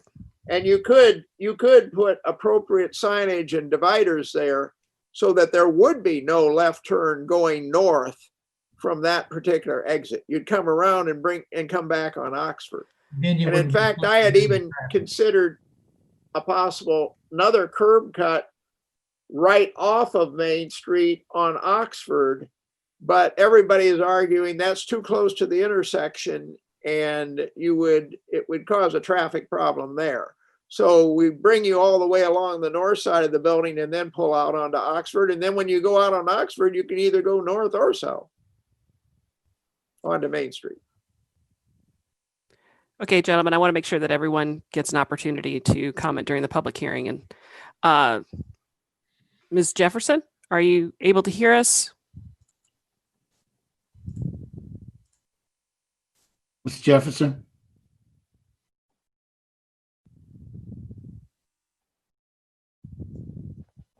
Okay, is there anyone else that wishes to speak? And Ms. Jefferson, if you'd like to use the chat box, it looks like she's connecting to audio and having some issues there.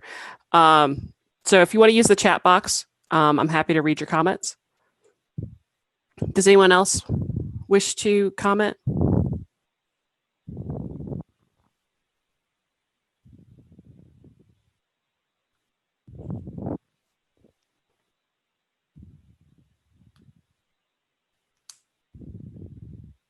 Mr. Hicks, do you see anyone else? No, ma'am, Madam Mayor. No one else has a hand raised. Okay, let me give Ms. Jefferson a few moments to use the chat box if she wishes.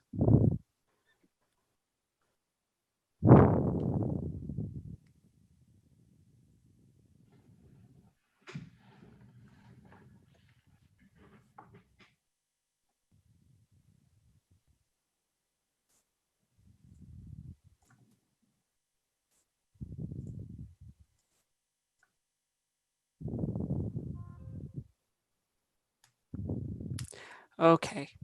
Anyone else wishing to make a comment? All right, hearing none, I'm gonna declare the public hearing closed. Anyone else have any other comments in council? Hearing none, is there a motion?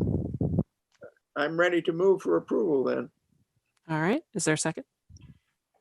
subject to all the conditions that have been stated. Is there a second? All right, thank you. All right. All those in favor? Aye. Okay. Are there any opposed? Oppose. All right. So 3 in favor. Councilman Gay opposes. The motion passes. Okay. All right. The next item on the agenda is item 8A, consideration of an action on a request for approval of a 1-year contract extension with Legacy Mechanical Services for HVAC maintenance at the GICC, the arena, plus additional city facilities, including City Hall, the Brady Recreation Center, Public Safety Complex, Wyatt Recreation Center, Conley Recreation Center and Auditorium, Fire Station number 2, and the Memorial Police Precinct. Good evening, Mayor and Council. I sent you earlier, there were 2 corrections. There was a typo on the original contract. So we changed it from Grady to Brady. And this also includes the Thomas Booker Memorial Police Department, police station. And that station was an additional $1,440. And the chief said that he had that already budgeted. And the GICC contracts and all the other contracts are exactly the same with no increase in price. All right. Any questions? I got a question. Somewhere it sticks in my mind that I was at a council meeting and there was a lawsuit from them, or I heard somewhere there's a lawsuit. You've got involved with a lawsuit with the Legacy Mechanical Services. Winston, have we ever been involved? I'm not aware that there's an active lawsuit involving them. I understand there was an issue as it relates to a warranty or a service contract that the city declined with regard to a chiller, maybe at the Brady Center. And Correct. We determined that we made the decision not to get the service contract. And as a result, the loss was on us, but that's what I know about it, but there was never an active lawsuit involved. Oh, okay. I knew there was something. I didn't know what it was, but Ken, that's exactly the way I remember it. And in fact, I brought up I think I'm the one who pushed for arguing that we should have some recompense there. And we declined. They have a water treatment that they recommend doing, and we declined to pay that additional expense for the water treatment. As a result of the water treatment, the chillers associated with the air conditioning clogged up and deteriorated, and therefore it was on us. We should never have declined that. We don't have it declined, I don't think, anywhere else. No, we did not. Other than that, these people have done, Mercedes, they've done a good job for us. They have done a great job for us, and they've given us a great price considering they're working in all the facilities in College Park. So we basically have a permanent person that works in the area, so he can get to any of the facilities really quick. Makes sense. Any other questions? Hearing none, is there a motion? I'll move to approve. Is there a second? I'll second it. All right, all those in favor? Aye. Aye. Any opposed? Any abstentions? That's unanimous. Thank you, gentlemen. Item Thank 8. you. Thank you. Item 8B is consideration of an action on bids received for the purchase of transformers and floodlights. Mr. Richardson, I believe this is yours. Yes, just one correction on the memo under the Irby amount is 10,602 instead of 606, but the total cost of the city, 64,008.50 is correct. Okay. And it looks like the recommendations come from all different, one from each, Yeah. is that right? Yeah, they I think in the packet it gives the total if they got the entire bid each, but we broke it down and saved us a few $1,000s. Got it. Any questions? Is there a motion?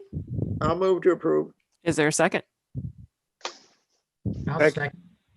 Okay. I'm not sure who I heard first, so Doesn't matter. I'm good. Yeah, I'll leave that to our trusty court reporter. All those in favor? Aye.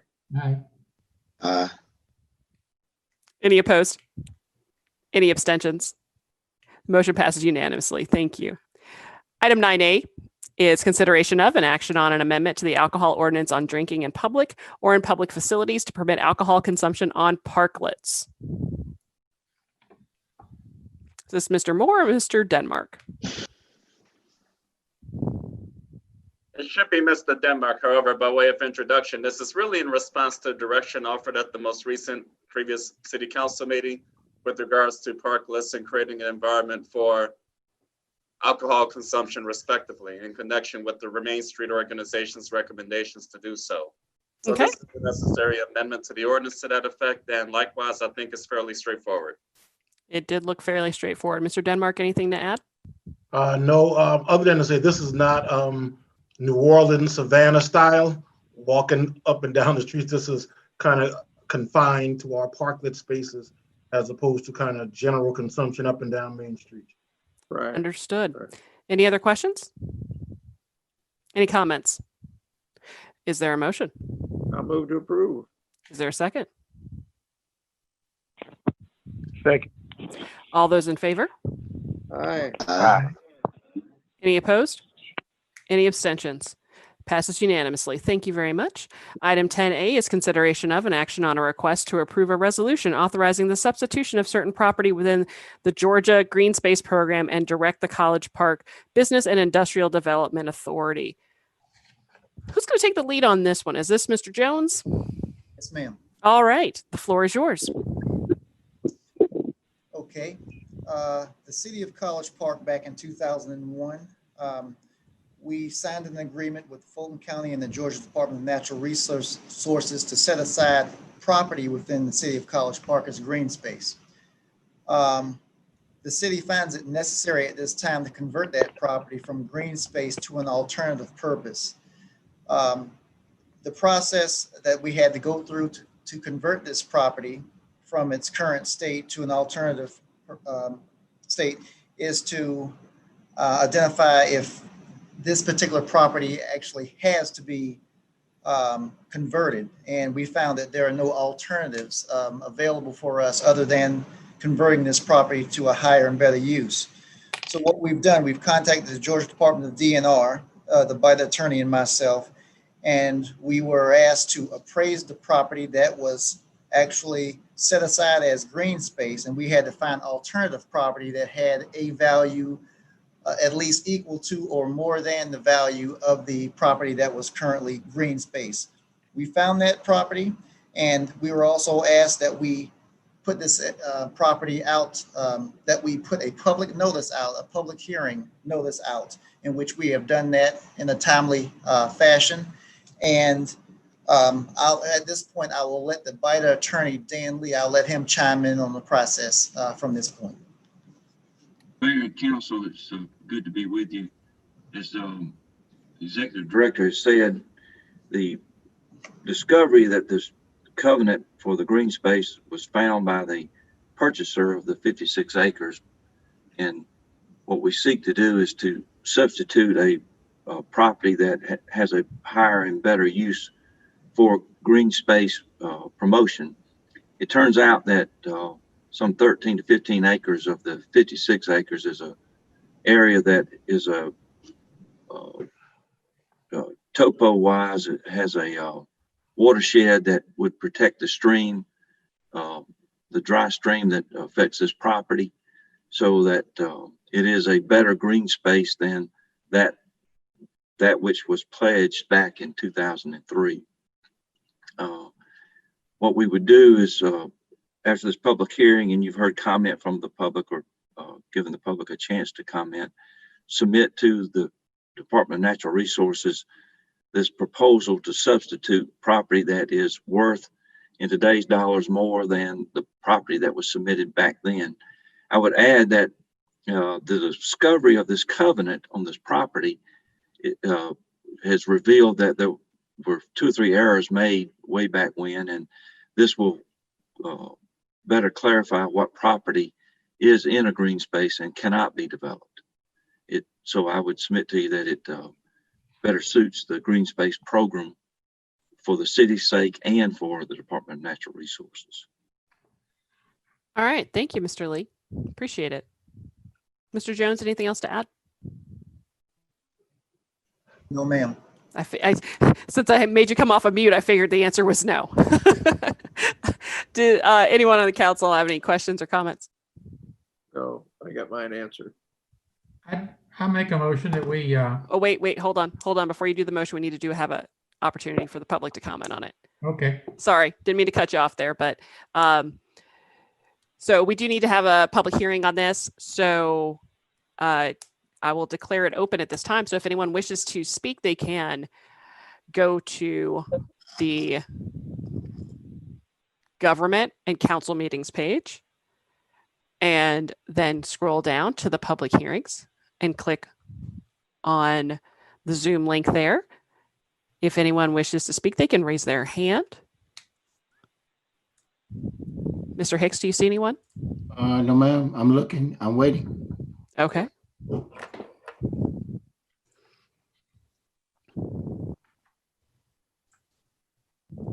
We'll give it a couple seconds here.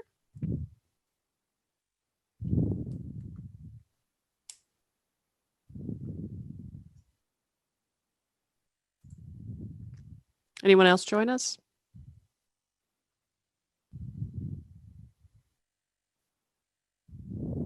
All right, so I'll declare the public hearing closed. And I'll take a motion. Councilman Allen? Make a motion that we authorize the resolution for the substitution of the property within the Georgia Green State Space Program. All right, second from Councilman Clay. All those in favor? Aye. Aye. Any opposed? Any abstentions? Motion passes unanimously. Thank you. Item 10B, consideration of an action on a request for the approval of the installation of a rock wall at the Tracy Wyatt Recreation Center by One Climb. Funding for the rock wall is through Kai Leitner, sponsor of Adidas, Kevin Jorgensen with the One Climb, and El Dorado Climbing Walls. Ms. Johnson, I believe the floor is yours on this one. Yes, good evening, Mayor and Council. So we've got a collaboration with Kai Leitner and Kevin Jorgensen with One Climb and El Dorado Climbing Walls. We've got $66,000 in donation for a rock wall.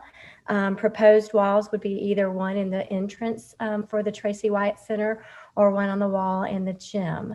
And I think I provided, I could possibly, if Mike wanted to let me share, I could show those rock walls if he wanted me to, if everybody would like to see it. So we're looking at the contract from One Climb and from Eldorado Walls in order to proceed if we wanted to build a wall in the Tracy Wyatt Center. Bailey, you want to relinquish? And while you're doing that, does anyone have any questions? I've got a question. You know, if it's in where the basketball court is, how do we monitor that, or how do we keep people from climbing on their own up the wall? The pictures I see are, you know, the holes are down fairly near the floor, and if nobody's in there to watch them, you know, the guys will, or the girls, whoever's playing basketball, you know, will want to just go over there and start climbing without any supervision or anything. I didn't know how we were going to handle that. So from my understanding, the rock wall will have a mat that will fold up to it to prevent people from doing that. And I've got Kai Leitner and Tim Bond and Tammy Velasquez here that can also give more information as far as the background for the build. But that's one of the reasons why we were looking at the atrium possibly being the better place to build the wall, because it would not affect any programming whatsoever. It's not going to let me get in there. That's another one of my thoughts. Yeah, That makes sense. There's a lot of basketball games and everything else going. Plus, you could monitor. As far as the training, are we going to train our people to? Correct. So there'll be some training that they will give. We're partnering with Stone Summit, which is a nice, wonderful rock wall building that's got amazing, that they're going to partner with us to help us with that and also give us training for that. So maybe Kai, if you want to step in and kind of give some information. Kai Leitner is a professional, actually the one that's actually brought this to us and partnered and brought in the funding to make this happen for the city of College Park. Are you there, Kai? Yeah, yes, I'm here. Hi, guys.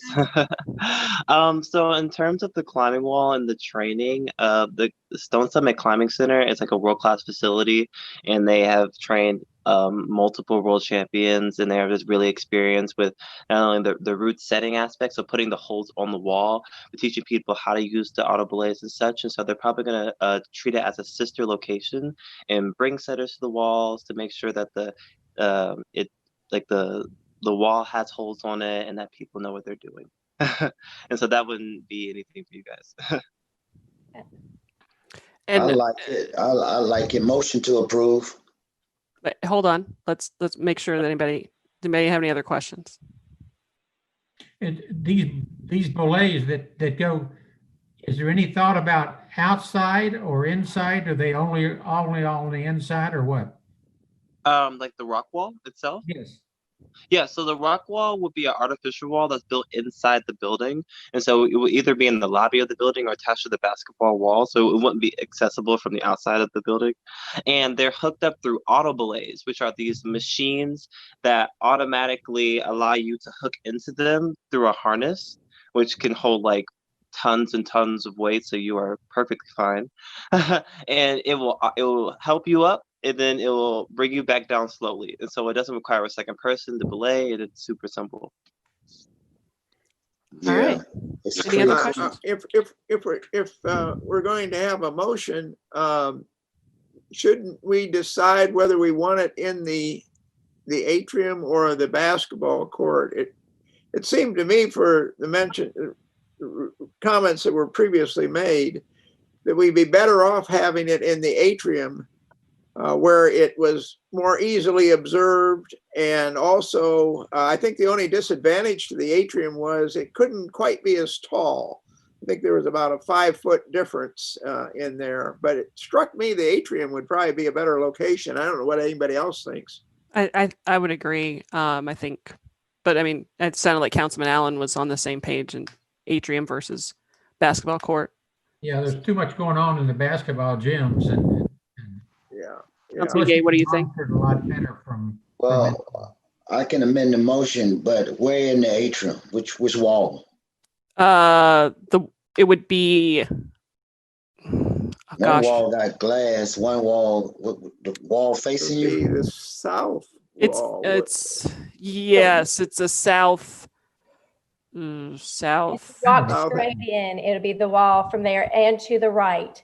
Yeah. I'm trying to pull it up. Sorry, I have a new computer and I'm not able to get to my files. Yeah, but it would be the south, the way the Wyatt Center is focused, situated, it'd be the south and west wall, right? Yes. There, that. When you walk in, you're going south. Yes. And it's And so it's going to be so on to- your right in that. It's going to be corner on in the your back. right, is going to be west. Yes. I think when we saw the original designs, of course, I always think higher is better. But I think, Kai, when you looked at the design with the atrium, you were able to get some more moves in. Isn't that what you said? That I said personally, I prefer width over like a little bit of height because it allows there to be more lines so more people can be on the wall at the same time. And so people can come with their friends, and it's just probably better for safety and for social distancing. Good point. Good point. And I will do a little bit of bragging about Mr. Leitner. He is a world champion climber and has anywhere he could pick to do a project like this. And he has chosen our city, and we're certainly grateful for his first wall, but it's not the first wall that some of his partners have set up. They've done boys and girls clubs for the most part prior to this, but the idea is to bring the sport of climbing to kids who may not otherwise have that opportunity. Yeah, So and just providing new activities and opportunities for people who wouldn't be exposed to the sport. That's exactly my thought. If the kids in that area, the young kids, the small kids, it would expose them to some different areas, some different things they can do. The team that's it's been brought fantastic. together to bring this wall is been just amazing. I mean, everybody is, I'm super excited about it. Yes, the Wyatt Center is a basketball gym, but we bring in so many people from out, around the surrounding areas that will get an opportunity to try a different sport, and to have Stone Summit to partner with us too, if we can have those kids move up. And Kai, I have a feeling, will be spending some time with us to have a world-class climber with us. Will be such an amazing partnership, and what an opportunity Right. Amen. College Park to have. And it also streamlines inner city kids to the outdoors by introducing them to an outdoor sport in an environment they feel comfortable in. Because I feel like those are the spaces we all should be able to enjoy and have access to. Yeah, it's amazing. absolutely. So Councilman Gay, you made a motion. Are you good with the amendment with the atrium? Sure. Motion to approve with the rock wall and the atrium. All right. Is there a second? I'll second that. All right. All those in favor? Aye. Aye. Fantastic. All right. That's unanimous. Thank you, gentlemen. And thank Thank you, you. Mr. Leitner. And your Thank you. team. We're excited to everyone. get started. Thank you. Item 10C is consideration of an action on a request for approval to place a four-way stop sign at the intersections of Cambridge Avenue at Conley, Cambridge Avenue at Hemp Hill, and College at Walker to reduce speeding and make the area safer for the community while walking. Well, we talked about this at the last meeting, We and I'm just did. going to move to approve. All right. Is there a second? I'll second. All right. All those in favor? Aye. Aye. Any opposed? Any abstentions? Motion's unanimous. Thank you. All right. City Attorney's report. Mr. Denmark, anything? Not this evening, Madam Mayor. Thank you. Mr. Moore, City Manager's report. Yes, ma'am. Other than the rudimentary delinquent property taxpayers report and that for utility customers, I have nothing further, other than to address any specific questions you may have on either subject noted. All right. Anyone with any questions? No questions. All right. Hearing none, we'll move on to the report of Mayor and Council. Councilman Gay, we'll start backwards this time. Okay, great, Councilman. A couple things. I paid a utility payment 2 weeks ago, and when I received my statement in the mail, it didn't reflect it. they were able to add it to the charges today. I just want to make sure that that's not occurring to anyone else. We had a homicide at Charlestown. I would like to know, Chief Deputy McCrary's, if that's related to any of the group homes that are there in that property. Other than that, I think that the see something, say something. I was in East Atlanta the other day, and I noticed MARTA bus pulled up, and it had a big see something, say something in the app. And I was just wondering, can we, city manager, can we get a mandatory date that all staff have to be reporting on the QSEN app? Because it's very fragmented right now. We get Alpha Bravo report rarely from 2 officers. We get a word perfect report from the supervisor. The citizens has to call the elected officials. We just need to get that QSEN integrated. Councilman Gay, I will have an update to you all via this Friday's information letter report. So October 9th, 2020. And this will be a function of an executive team dialogue we'll have on the subject this coming Wednesday. So that will be forthcoming, sir. Terrence, may I make a comment on that? Sure. I asked the same question. I'm totally in agreement with Councilman Gay. We need to move on this. And the answer that I heard was, well, we were trying to get squared away on the logo. Let me make a suggestion. Let's not take a huge amount of time getting squared away on the logo. Let's put a logo on it. If we don't like the way it looks, you put a new release out on the app and it gets updated in a matter of a few weeks. We need to get this app in the hands of the people and moving. May I ask a question about that? I'm sorry, Mayor, go ahead. Mr. Hicks, are you getting enough people participating in the training? Madam Mayor, I've been sending out emails after email. I'm not doing any more training. Okay. We are moving forward. Okay. With this software. Okay, so training's not an issue. So I've seen the emails, and I just want to make sure that we are prepared. Is there anything stopping us? No, Gerald and I have sent over the logo. We got some great information back today. They've accepted the logo that we sent over. They're just waiting to get access to the Apple Developers app. And I think Gerald's going to answer that question for them. Okay. Great. And my last final comments on October 18th, we're having our award for virtual town hall. That's on October 18th. There will be notices sent out to the ward. We certainly welcome anyone who would like to participate. Well, we wanted to introduce the app to our citizens to respond. All right. And I'd love to introduce it at my October ward meeting if it's ready. And I would love to test with it as soon as it's available, even if it doesn't have a logo on it. Michael Hicks has a logo. I saw it today. Michael Hicks, don't you have a logo that we looked at today? Yes, sir. That's the one I referred to earlier that Gerald and we already sent over to the company. They've accepted it. Now they just need access to the Apple's Developers app. And Gerald's going to answer that for them, and we'll be ready. That's all I have. How long is that going to take, Michael? So, Gerald Walker. You're just putting it in the queue for Apple to allow it to be downloaded from the App Store? No, they're asking access to the Apple's Developers app. Gerald, are you on the call? I'm on the call. Okay, please answer that question. Look at that information. It's I didn't quite realize that was in my lap, but hey, I'll take a look at it. Well, let me just cut to the chase. Yeah. From the time whoever has to access the Apple Developer app, how long will it take before I'll be able to download it from the Apple App Store?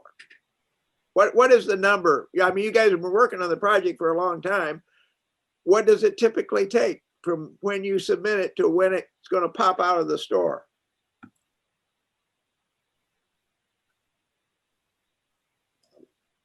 I don't know that answer. This is Gerald speaking.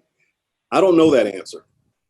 Gentlemen, Okay. ladies and gentlemen, I will convene all involved this coming Wednesday so that I can prepare my summary for y'all. I'm in position to offer leadership and guidance to get these details finalized so that I can have a definitive date for launch squared away. So we'll be arranging that from my office this week, and I would love to have the opportunity to proceed as I've just outlined. Sounds like a plan. Thank you. Thank you. Anything else, Councilman Gay? No, thank I you. didn't get to Thank you, answer sir. this question. I'm sorry? I was saying I didn't get to answer this question. Okay, Who And I- is? go ahead. It's McCrary. with the Oh, department. oh, I'm sorry. Deputy Chief, please go ahead. He was asking about if it was with one of the programs over at the complex of Charlestown, and no, sir, it was not one of the programs. It was apparently one of the leaseholders rented it out as an Airbnb, is what I was told. So they were also cited for that. Cool. Yeah, that Another advantage of Airbnb. that complex has 3 programs in it that provide temporary housing. And according to inspection director Oscar Hudson, our city don't allow group homes, but that was one of my concerns. Yes, sir. I asked and they told me it was an Airbnb rent out. Okay, thank you. Thank you. All right. Councilman Allen? Couple of things. First of all, I want to congratulate, and I hope I get this name right, Jerisha Bronson, who's program director or coordinator at the Tracy Wyatt Center, who was elected as Miss Georgia. And I think we ought to be very proud of what she's done to represent our city. So congratulations. Jamel McKenzie and Ignite had a great event at the Tracy Wyatt Center last week, and over 200 cars came by to pick up food, do the census, register, vote, get health information, and just wanted to say thank you, Jamel, for what you've done. Appreciate that. There's going to be a youth speaking competition on October the 24th in the City Auditorium for elementary school students, and you can go on the College Park website. I believe you can, collegeparkga.com, and find out a little bit more about that. But that would be a great program for elementary kids to get up and speak. And the last, not least, do your census. Get your census out there if you can read my math. I know the mayor's going to talk about that, so I won't say too much about that. But, No, I might come up with something different. oh, okay. No, I won't. But, you know, we need to be looking also at, again, I mentioned it last time, I'll mention it again this time. We don't need to be getting short as far as first responders, the police, the fire. If we're running short, we need to make sure that we're taking a look at that and replacing people so that we don't run short or spend a lot of money doing overtime and wear our people out. So, last but not least, I want to thank Shavela, and Councilman Taylor has been out at all these census programs and census events. So Councilman Taylor, thank you very much. And Shavela, y'all have done a great job trying to raise the bar a little bit. So I just wanted to thank you all. That's all I have. All right. Thank you, sir. Councilman Taylor? Yes, I just want to piggyback off Councilman Allen with the census. I want to thank all the people that came out and helped us out. To you, Mayor, for letting me know that they extended the count. So I guess we'll be out again this weekend doing it all over to the end of the new extension. That's all I have. All right. Councilman Clay? I have nothing. What? What? I don't even know how to take except, that. Except what everybody else okay. has said. Okay. All right. Except for the census. I mean, I pontificated on that. I haven't been out much because I don't go out much for obvious reasons, but it's so important. And then that's it. Well, since we were talking about the census, we experienced a 0.2 of a point increase from over the weekend, and this is a great bump. Now we're still the lowest in the county, but we have until October 31st now. So I'm excited because everywhere we go, we bring free ice cream. And Ms. Moore, are we going to keep on bringing free ice cream where we go? As long as we can, we're gonna keep bringing free ice cream. That is So- what we do. We bring free ice cream and we talk about the census, and we have a great time every weekend doing it.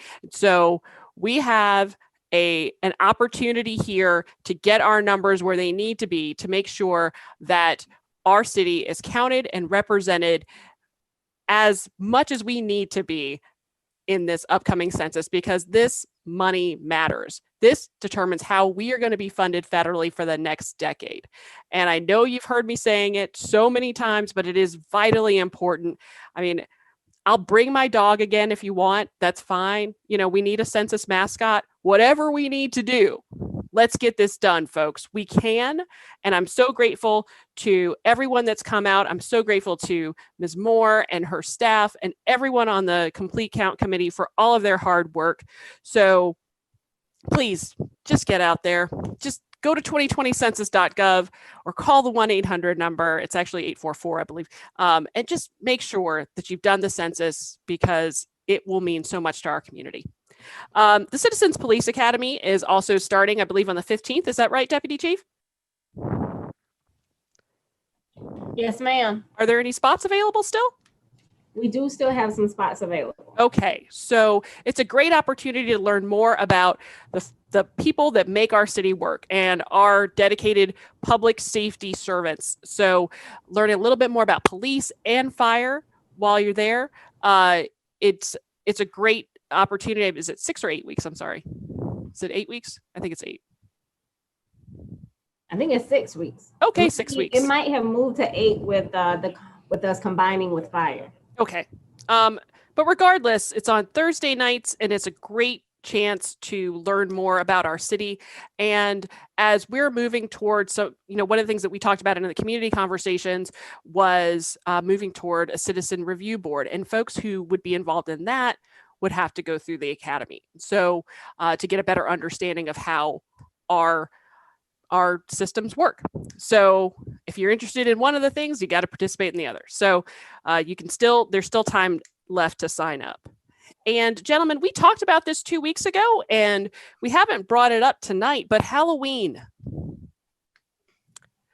We talked about finding out what other communities were going to be doing in regard to Halloween. I communicated with the mayor of East Point.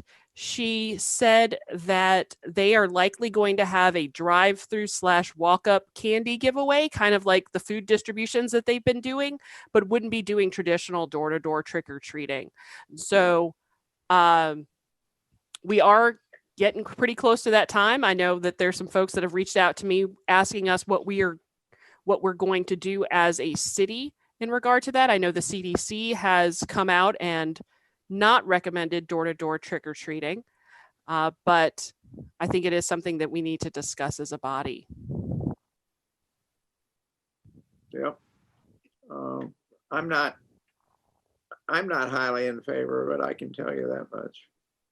And Deputy Chief, I know you keep on going back on mute, but I want to hear from you, because this is certainly a In reference to the police department, we're not planning to do our trunk or treat this year that we typically will do annually because of the CDC recommendation, but we will be prepared to be present on Rugby Avenue, because that's not something that we always advertise for. It just kind of happens. So we will have our manpower ready for Rugby Avenue as if it is a regular Halloween night. It looks like the recreation department is going to do a drive-up Halloween event. They're looking at October 29th at the Wyatt Center. Perhaps there's an opportunity. I think the idea of sort of giving people bags of candy, that are kind of stapled and like a paper bag of candy, might be something that we could facilitate. But the traditional kind of, like, there are a whole heck of a lot of people on rugby normally. Yeah. That does not seem prudent in this environment. But gentlemen, your thoughts? Well, when we was, are the officers working as part of their shifts, or is it the manpower is there because the crowd is there? We will have our manpower there just in case we have a crowd, because that's not something that anyone advertised. People just show up every year. So just in case we end up with that crowd and traffic, we're going to need traffic control like usual. Then we're going to have our manpower just on standby so that they'll be here. And if the crowd shows up, they're already present. If not, then we will send them home. I think a drive-by, candy pickup would be a good alternative, because kids like to dress up. They want to get out. They can get out and be in their car, and we can hand them a bag of candy, like at the Tracy Wyatt Center or other locations, and make it fun for them and try to make it as safe as we can. Yeah, I agree, Ken. I think that's a better way to do it this year.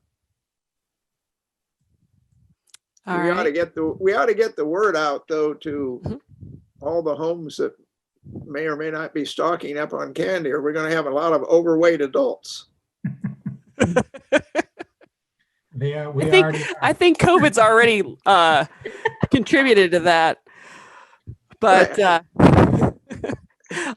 I have one other thing, Mayor, whenever sure. you're finished. Well, is there, all right, who's the point person on this? How do we coordinate this? If we're going to say, as a community, we want to get together and essentially create a whole bunch of bags for kids, who's heading this up?